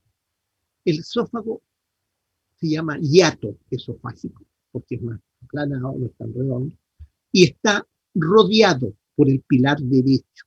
El pilar derecho asciende, ¿no es cierto?, y sus fibras musculares se giran por delante del esófago y se vuelven de nuevo a tomar inserción en la primera vértebra lumbar. Por lo tanto, produce, ¿no es cierto?, un arco alrededor del esófago. El esófago pasa a través de grupos de fibras musculares. Por lo tanto, estas fibras musculares sí tienen movimiento y pueden achicarse en un determinado momento. Esto se llama el hiato esofágico. Y hay muchos problemas del hiato esofágico. Hay hernias en el hiato esofágico porque a veces esas fibras se relajan y parte del estómago sube hacia el tórax, ¿ya?, produciendo las hernias, ¿no es cierto?, del hiato esofágico. Y en la parte más posterior hay un hiato, que es el hiato donde pasa la aorta. La aorta, ¿no es cierto?, es una gran arteria que desciende el tórax, el abdomen, y para pasar por el abdomen ocupa esta parte posterior. Esta está rodeada por delante por un arco tendinoso, ¿no es cierto?, por un ligamento arqueado, y ese ligamento arqueado, que es de tejido fibroso, tampoco puede achicarse en ningún momento, siempre mantiene su lumen, y este ligamento se llama ligamento arqueado mediano, porque está en la línea mediana, ¿ya?, y por debajo estaría pasando entonces la aorta. Y ahí pasa la aorta hacia la parte abdominal, que vamos a verla después en las clases de segundo reparto de forma mucho más clara. Además de estos tres elementos importantes, nosotros vamos a tener el paso de otros elementos. Ya, aquí adelante pasa esta arteria que se llama la arteria musculofrénica por este espacio pequeñito. Y además, fíjense aquí, hay algunos nervios que pasan. Por ejemplo, a través del hiato esofágico hay dos nervios, uno que vemos aquí y uno que vemos acá. Estos nervios son los nervios vagos, del nervio vago, ¿no es cierto? El vago derecho y el vago izquierdo. El derecho es anterior, el izquierdo es posterior. También pasan los nervios frénicos, que son los que le dan la inervación al mismo diafragma. El derecho pasa con la vena cava, ¿cierto? Y el izquierdo pasa a través de las fibras, ¿no es cierto?, más hacia el lado izquierdo. Y acá también vamos a tener algunos otros nervios entre los pilares que estarían pasando allí. Estos son los nervios esplácnicos, esplácnico superior y esplácnico inferior, ¿ya? O mayor y menor. Pasan por aquí también hacia abajo. Por lo tanto, hay otros forámenes más pequeñitos que dan paso a estructuras importantes. Aquí vemos la irrigación, la gran arteria que tiene es la arteria frénica inferior. Ustedes ven aquí que esta arteria es tremendamente grande y se distribuye por debajo. Hay unos ramos por arriba también que se llaman frénicos superiores, pero son más pequeños. La más grande de todas y la más importante, ¿no es cierto?, es esta.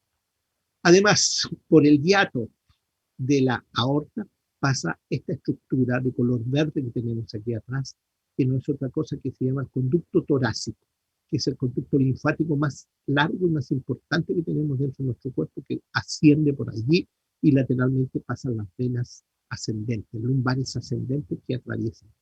Por lo tanto, el diafragma es atravesado por una serie de elementos, pero hay tres elementos que hay que no olvidar jamás. La vena cava inferior, el esófago y la aorta. Estos tres elementos, por ser el diafragma una cúpula, ¿ya?, tienen diferentes alturas. Miren, niveles de paso a través del diafragma.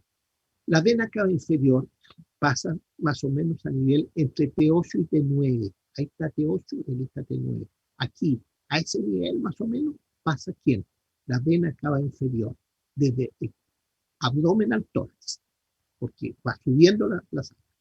El esófago es más bajo, ¿no es cierto? Él pasa más o menos a nivel de T10. T10 atraviesa, ¿no es cierto?, lo que es el diafragma. Y finalmente, la aorta pasa en la parte más baja a nivel de T12. Allí atraviesa este diafragma.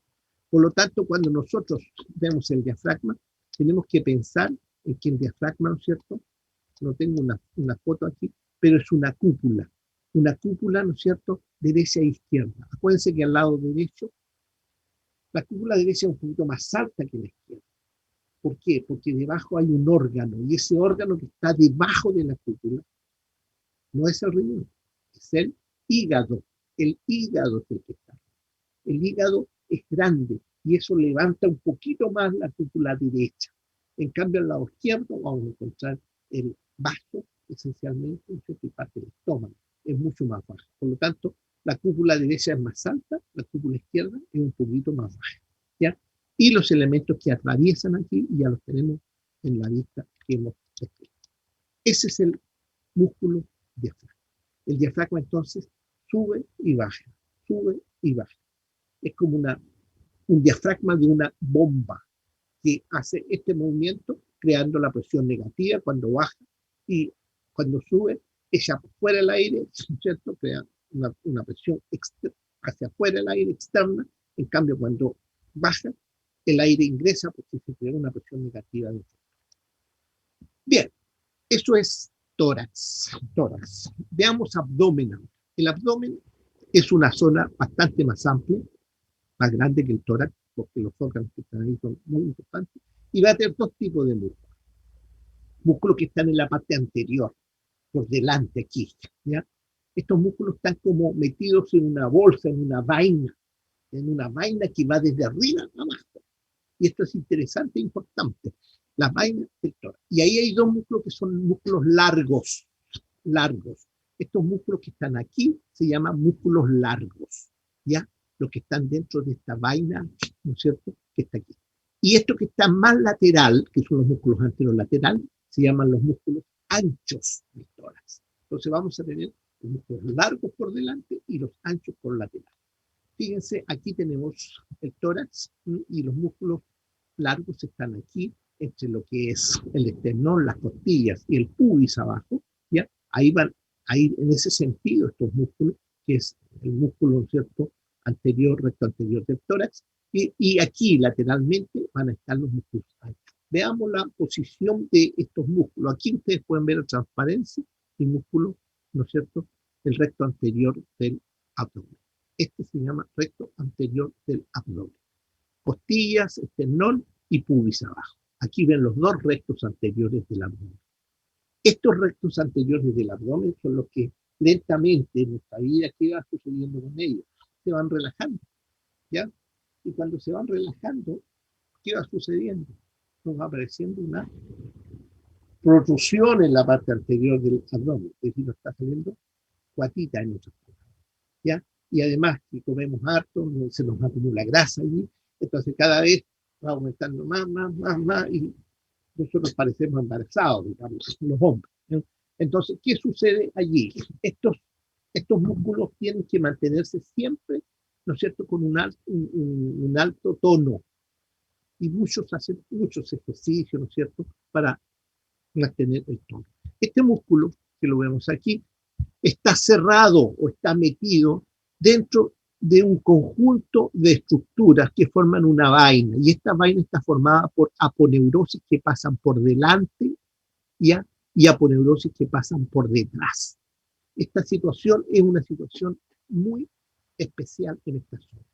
¿De dónde viene esta aponeurosis? Son las aponeurosis de los músculos laterales o anterolaterales, es decir, oblicuos, interno, externo y transverso, que sus aponeurosis, como ellos no cruzan la línea media como un músculo, pero envían sus aponeurosis por delante, ¿no es cierto?, de un lado a otro, pasan, ¿no es cierto?, y por detrás, uniéndose generalmente en el centro aquí.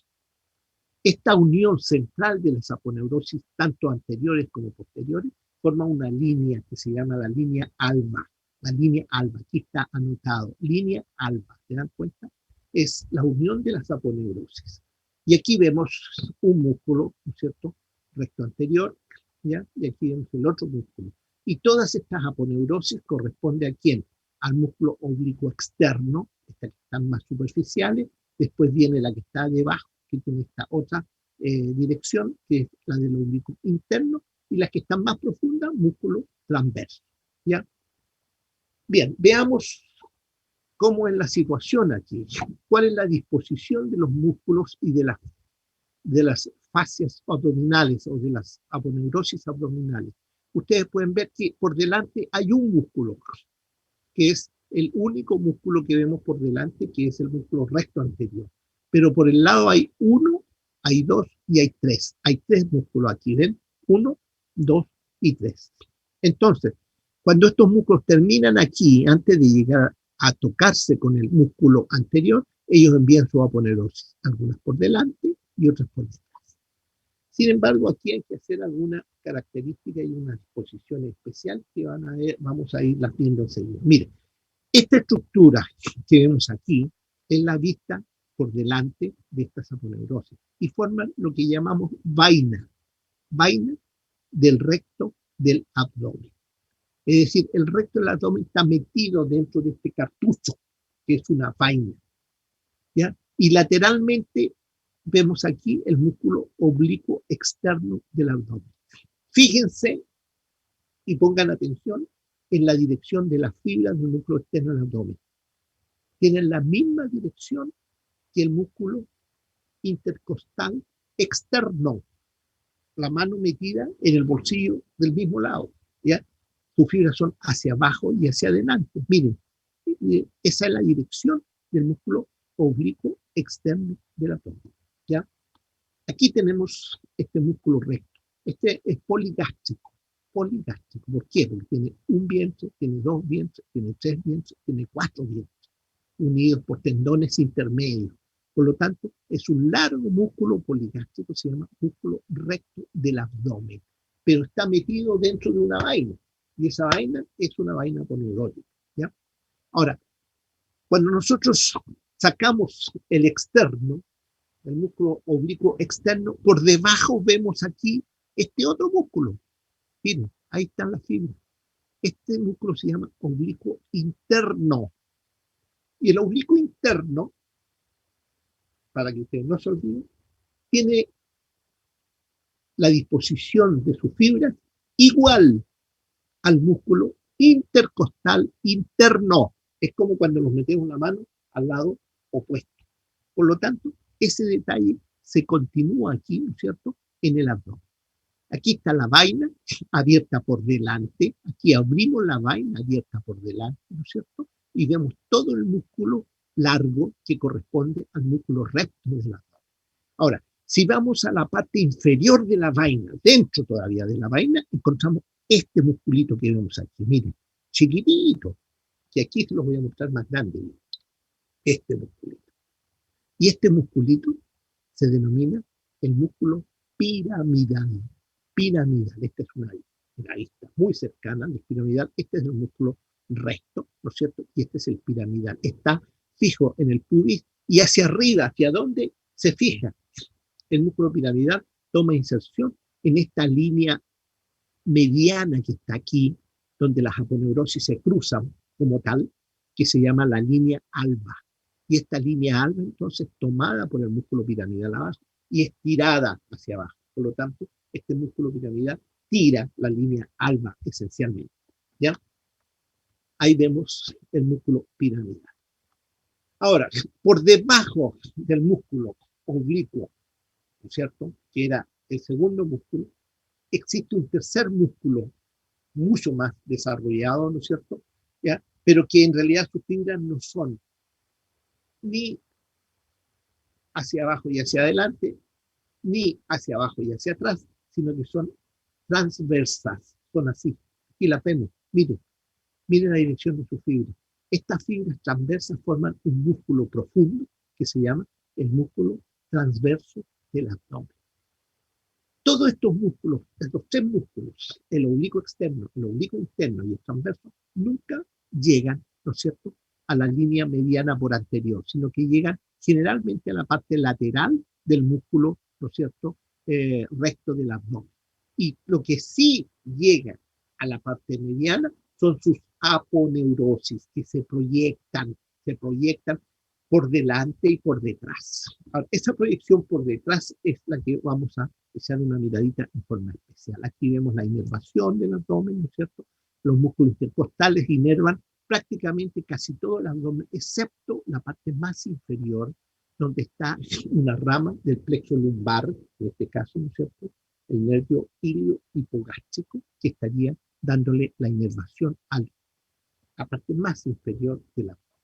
Aquí vemos la disposición, y esto quiero que ustedes lo observen, la disposición de las fascias abdominales o aponeurosis. Miren aquí, el músculo recto externo, el recto interno y el transverso, los tres músculos de la región anterolateral. Y aquí está el músculo largo, que es el músculo recto anterior.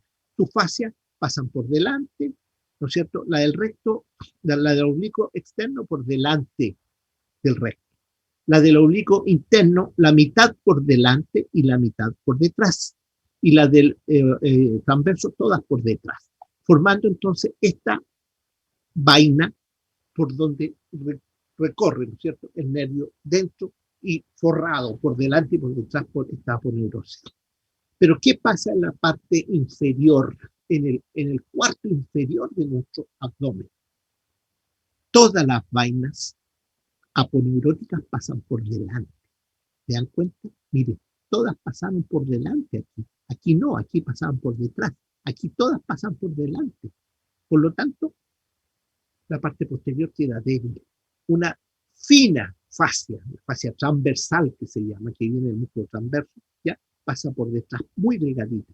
Pero todas las aponeurosis potentes pasan por delante. Esto ocurre en la parte inferior. Aquí se ve, ¿no es cierto?, la vista posterior. Y miren aquí, hasta aquí llegaron pasando por delante y por detrás. Y de aquí para abajo solamente pasan por delante. Por detrás sencillamente no pasan.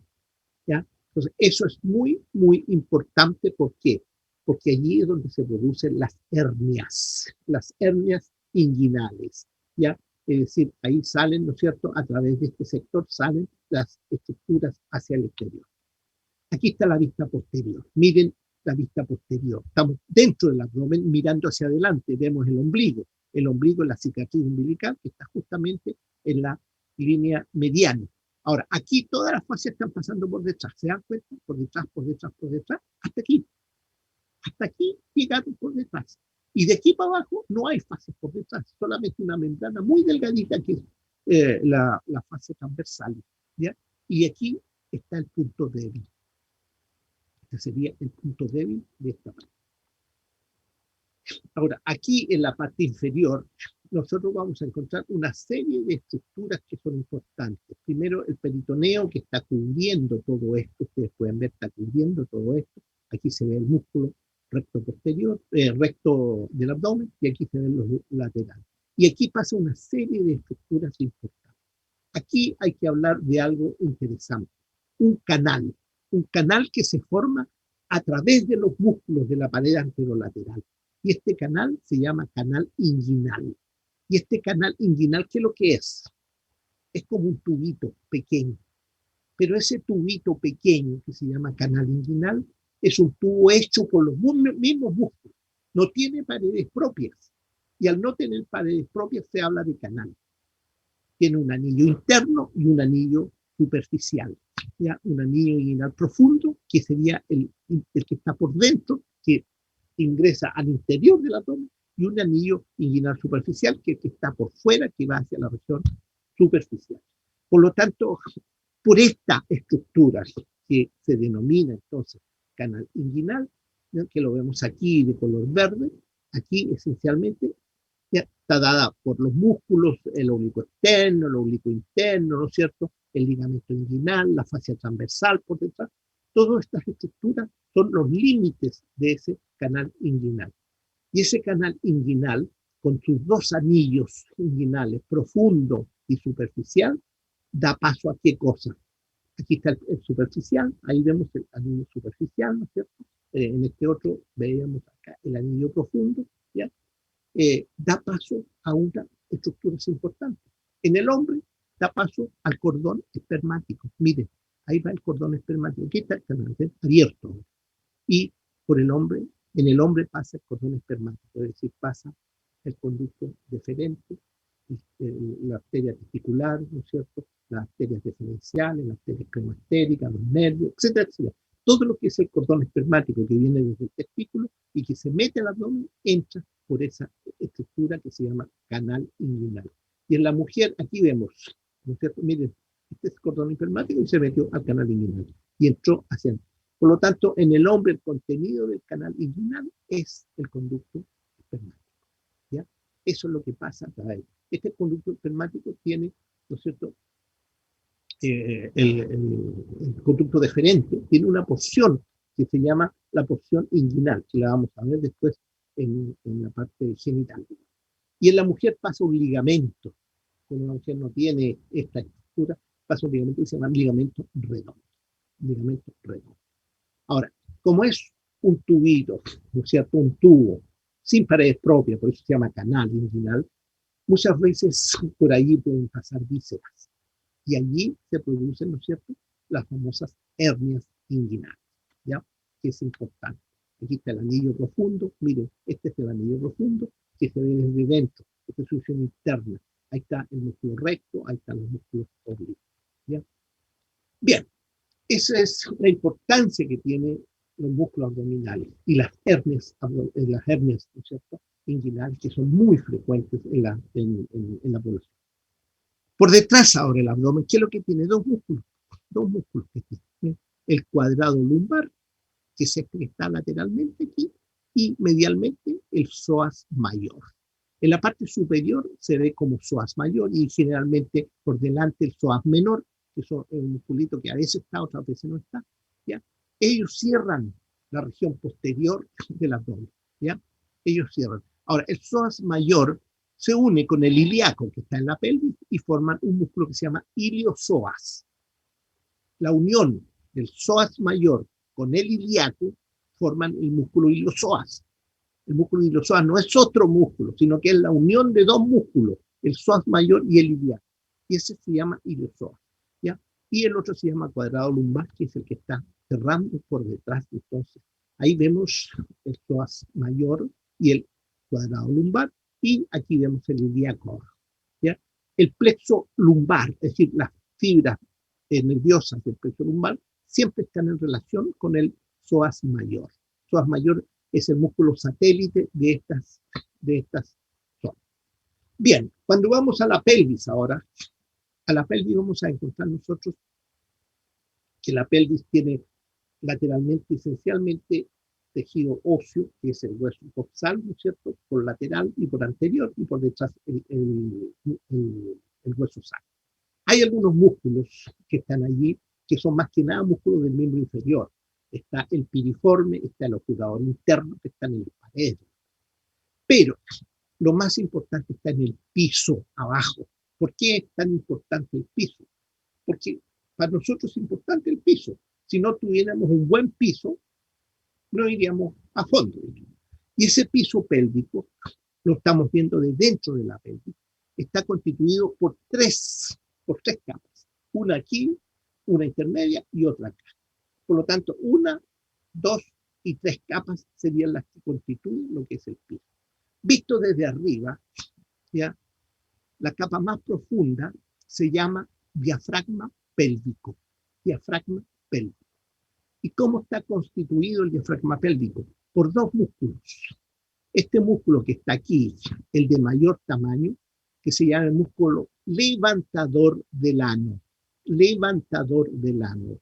Ustedes ven que este músculo levantador del ano tiene que dejar pasar a través de él al canal anal, que está en el centro, a la vagina, en el caso de la mujer, que tiene enseguida, a la uretra, que está por delante de la vagina, ¿no es cierto?, y a la vena dorsal del clítoris, que está más hacia adentro. Por lo tanto, tiene que tener una apertura aquí que deje pasar todas esas cosas, especialmente la mujer. ¿Por qué? Porque por la vagina pasa el feto en el momento del parto. Por lo tanto, este músculo tiene que tener esta abertura que se llama el hiato urogenital. Tiene tres grupos de fibras: fibras pubio-coccígeas, fibras iliococcígeas y fibras puborectales. Este músculo se llama diafragma pélvico. Y por detrás, y en el mismo plano de este músculo, el piso está cerrado por este otro musculito que está aquí, que se llama el músculo coccígeo. Este músculo se llama coccígeo. Va desde este proceso, ¿ya?, desde este proceso, ¿ves?, que es la espina isquiática. Ojo, espina isquiática, no espina ciática. Espina isquiática hasta lo que corresponde el sacrocoxis en la parte inferior. Entonces, este es el primer piso, el piso más superior, que está más metido hacia adentro, el piso más alto, por decirlo así, que donde descansan los órganos. Acuérdense que aquí arriba, ¿quién está? En la mujer está el útero, está la vejiga, está el recto, una serie de órganos que están allí puestos. Este mismo piso visto por debajo ahora, vemos claramente estas fibras. Miren, estas fibras se llaman fibras puborectales, porque pasan por detrás de esto que es el recto. Este es el recto. Y estas puborectales giran la unión, es decir, producen un ángulo en la unión entre el recto y el canal anal. Ese ángulo tiene 80 grados. ¿Ya? Este ángulo de 80 grados es un ángulo importante. ¿Por qué? Porque evita que las heces salgan, ¿no es cierto?, se exterioricen fácilmente hacia afuera. Ayuda al esfínter externo, al esfínter externo lo ayuda para mantener las heces allí controladas. Entonces, estas fibras. ¿Ya? Y aquí vemos el músculo coccígeo por detrás. Entonces, ahora, entre la vagina en la mujer, en el hombre no hay vagina, hay solamente uretra en el hombre. La mujer, entre la vagina y el recto, hay una zona central que se llama el cuerpo perineal, o núcleo central del perineo, donde muchos músculos llegan allí y sus fibras se entremezclan, todas. ¿Ya? Este es el piso más superior. En el piso medio, ¿qué músculo vamos a encontrar? En la mujer encontramos este músculo. Todo este músculo que está en la zona anterior, la mitad anterior, que se llama el diafragma urogenital, ¿ya?, Este músculo es el esfínter estriado de la uretra. Esfínter estriado de la uretra. Y como esfínter estriado de la uretra, tiene tres partes en la mujer, tres porciones o tres zonas. Una zona que es un esfínter, aquí lo estamos viendo, es decir, circular alrededor de la uretra. Otra zona que es un poquito más baja, esta que vemos aquí, que se va de una rama isquiopubiana a la otra, pasando solamente por delante de la uretra. Esa se llama el compresor de la uretra. Compresor, porque comprime la uretra hacia atrás. Y finalmente, otra que además de comprimir la uretra, comprime también la vagina. Por lo tanto, se llama esfínter uretrovaginal. En la mujer, entonces, en este plano, están estas tres grupos de fibras, pero que constituyen un conjunto, ¿no es cierto?, que está relacionada con la uretra. Por lo tanto, todo eso corresponde al esfínter estriado de la uretra. En el hombre, en cambio, el esfínter estriado de la uretra solamente es un esfínter. Aquí lo vemos abajo, es decir, rodea nada más que la uretra. Pero en el hombre existe un músculo que está en la parte más posterior, que se llama, ¿no es cierto?, el músculo perineal transverso, ¿no es cierto?, profundo, el músculo transverso profundo, que es perineal. Y este músculo transverso profundo toma su origen en la parte lateral de la pelvis, ¿ya? Y de allí va hacia ese núcleo central del perineo, que es importante, ¿ya? Entonces, este musculito se denomina entonces el músculo transverso profundo. Está solamente en el hombre. En la mujer este músculo transverso profundo no está. Es reemplazado un poco por este músculo que es el compresor, ¿ya? Y después tenemos grupos superficiales que aquí tienen que hacer una división clara. Aquí, desde un tuber isquiático al otro tuber isquiático, tienen una línea ustedes aquí, hay una línea, y van a encontrar un triángulo que está en la parte anterior, ¿ya? Este triángulo anterior, ¿ya? Y un triángulo posterior, que es el que está acá. El triángulo anterior, ¿no es cierto?, corresponde exactamente al triángulo urogenital, ¿ya? Aquí lo vemos, este triángulo anterior, urogenital. Y este triángulo posterior corresponde solamente al triángulo anal, porque lo único que aparece aquí es la terminación del canal anal. Y en el triángulo anterior, en la mujer que tenemos aquí, es diferente al hombre. ¿Se dan cuenta que hay una diferencia? ¿Ya? En la mujer, nosotros vamos a tener tres músculos, en el hombre también vamos a tener tres músculos, pero la diferencia está en un músculo, este que está aquí en el hombre, ¿ya? Este que está aquí en la mujer. Este que está aquí en la mujer se llama bulbo cavernoso, ¿ya? Y lo rodea, ¿no es cierto?, como un esfínter a la salida de la vagina y lo que es entonces la terminación de la uretra. En cambio, en el hombre, este se llama bulbo esponjoso porque llega aquí al cuerpo esponjoso de la uretra, aquí en esta zona, y cierra completamente. Entonces, esa es la gran diferencia del bulbo cavernoso con el bulbo.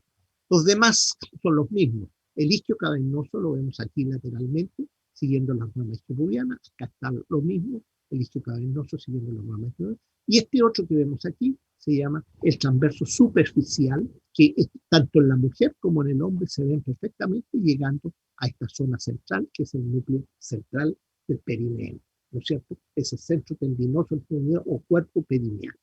Entonces, esa es la gran diferencia. ¿Por qué? Porque en esta zona media, la mujer, ¿no es cierto?, tiene la apertura para la vagina, tiene el vestíbulo vaginal y la uretra. En cambio, en el hombre no existe este vestíbulo vaginal, está cerrado esto, y la uretra sigue a través del pene y va a salir, ¿no es cierto?, en el glande del pene.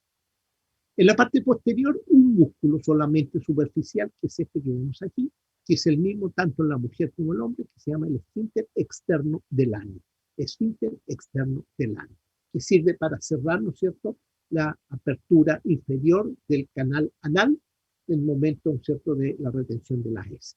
Este músculo es el que ha auxiliado por las fibras cubo-rectales del músculo levantar.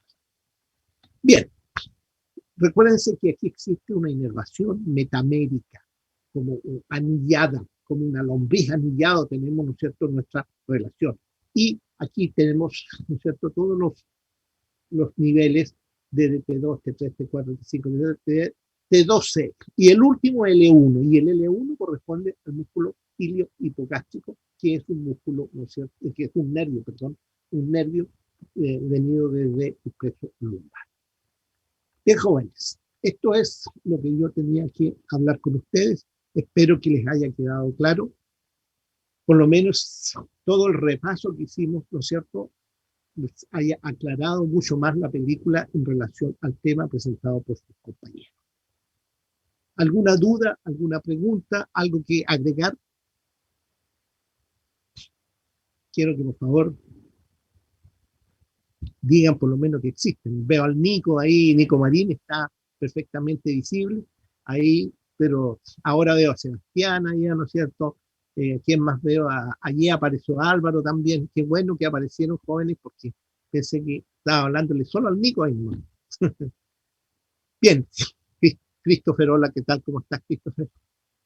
Bien, espero que les haya quedado claro la exposición. ¿Sí?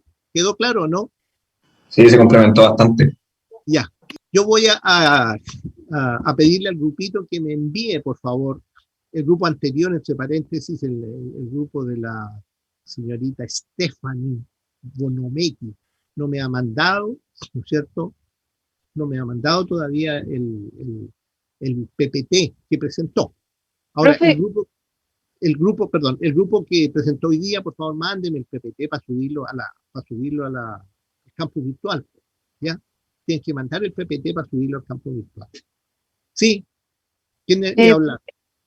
Stephanie. PPT se envié ayer y tengo entendido que mi compañero igual se lo había enviado. Oye, pero el último que mandaron no me llegó nada. Ayer tuve malo el computador yo, pues, así que por favor, ¿por qué no me lo reenvías hoy día? Ya, profe, Por favor, porque ningún problema. ayer se me echó a perder el computador en la mañana y no hay que hacer, está complicado. Entonces, si me reenvías eso, te rogaría por favor que lo hicieras. Puede ser que no haya entrado en el computador porque estuve con problemas en el computador. Ya, Bien, profe. no sé si está claro todo. ¿Alguna duda? ¿Ya? ¿Nada? Bien, si no hay más dudas, ya estamos cerca del término de la clase.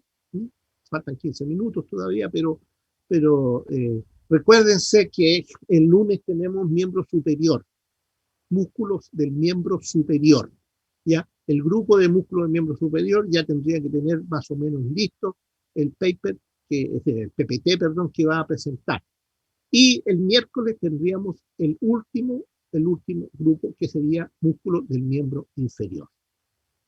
Acuérdense que el día miércoles es 19, ¿ya? Y había que enviar algo. ¿Qué es lo que es ese algo que hay que enviar? El El dibujo dibujo. del diente. Exacto. Muy bien, Gonzalo, ¿qué pasa? El dibujo del diente para que el doctor Thomas lo revise. Me lo envían, por favor, a mi correo, porque yo entonces los voy a juntar todo en un solo archivo y se los voy a llevar al doctor Thomas para que él tranquilamente revise y les ponga una nota por ese dibujo. Por lo tanto, es un trabajo que están haciendo ustedes y que va a ser evaluado. Así que hagan un dibujo, pero espectacular, ¿ya? Con las características que correspondan y dentro de todo lo artístico que son ustedes. Acuérdense que el doctor Thomas, ¿no es cierto?, habló mucho de que la odontología no solamente es una técnica, sino que es un arte. Dijo, es un arte. Y ese arte tienen que ya ustedes hacerlo ver. Y bueno, ese arte lo vamos a ver ahora en los dibujos del miembro, de los dientes, de todas las piezas del. Entonces, acuérdense, el 19, dentro del día, ustedes me van mandando, ¿no es cierto?, para yo ir sacándolo, ir metiéndolo en un archivo especial, me van mandando todo ese día nomás, el 19, ¿eh? Así que ojo con ese detalle. ¿Mm? Y ahí paramos, el día 19 paramos, ¿no es cierto?, hasta el día 31. Es decir, una semana, vamos a tener una semana y media prácticamente, porque viene el 21 de mayo, es feriado. Y después viene la semana de recesión que dio la universidad, ¿no es cierto?, del 24 al 28, que no hay nada. Nosotros también estamos en receso, ¿ya? Ese receso también es para los profesores. Por lo tanto, nosotros vamos a estar, ¿ya?, descansando. Y comenzamos y recomenzamos el día 31. Ahí ya comenzaríamos con la segunda parte del curso. Y el día 2, miércoles 2, a las 9:30, tenemos la prueba teórica. ¿Ya? Va a ser a través del campus virtual, con preguntas de selección múltiple, a través del campus virtual. Por lo tanto, prepárense, por favor, en esa semana del 24 al 28, estudien, repasen. Yo voy a estar aquí igual en la casa. Si alguien tiene alguna pregunta, alguna duda, alguna cosa, ustedes me mandan un correo nomás, y yo siempre les contesto sus correos, ¿ya? A veces me puedo demorar un poquito, pero siempre trato de contestarse, ¿ya? Bien, jóvenes, me despido de ustedes entonces. Chao, que lo pasen muy bien, disfruten, nos vemos el lunes. Chao, profe. Nos vemos, que esté bien. Chao, profe. Chao, profe. Profe, muchas gracias. También. Le voy a enviar la presentación de miembro superior ahora Ya. mismo. Lo más Ya, pronto que ya, pueda. Gonzalo. Yo te la voy a revisar y yo te la reenvío de inmediato cuando la revise, ¿ya? Y ahí Ok. tú haces los cambios, sí, porque los cambios que yo te indique, las cosas tienes que hacerlas, ¿ya? Sí, Porque en algunos cualquier... PPT no han hecho los cambios y han dejado la cosa tal cual. Por eso tienen que hacer esos cambios, por eso yo los reviso. ¿Mm? Ok, Ya, profesor. Gonzalo, Cualquier espero cambio que tu me PPT indique entonces. lo voy a realizar. Sí. Es jorge.enriquez@ufrontera, ¿cierto? ufrontera.cl. Ya, sí. Ufrontera.cl. ¿Ya? Ok. Listo, que estén muy bien. Chao, chao. Chao. Chao, profe. Chao, chao. Chao. Que estén bien.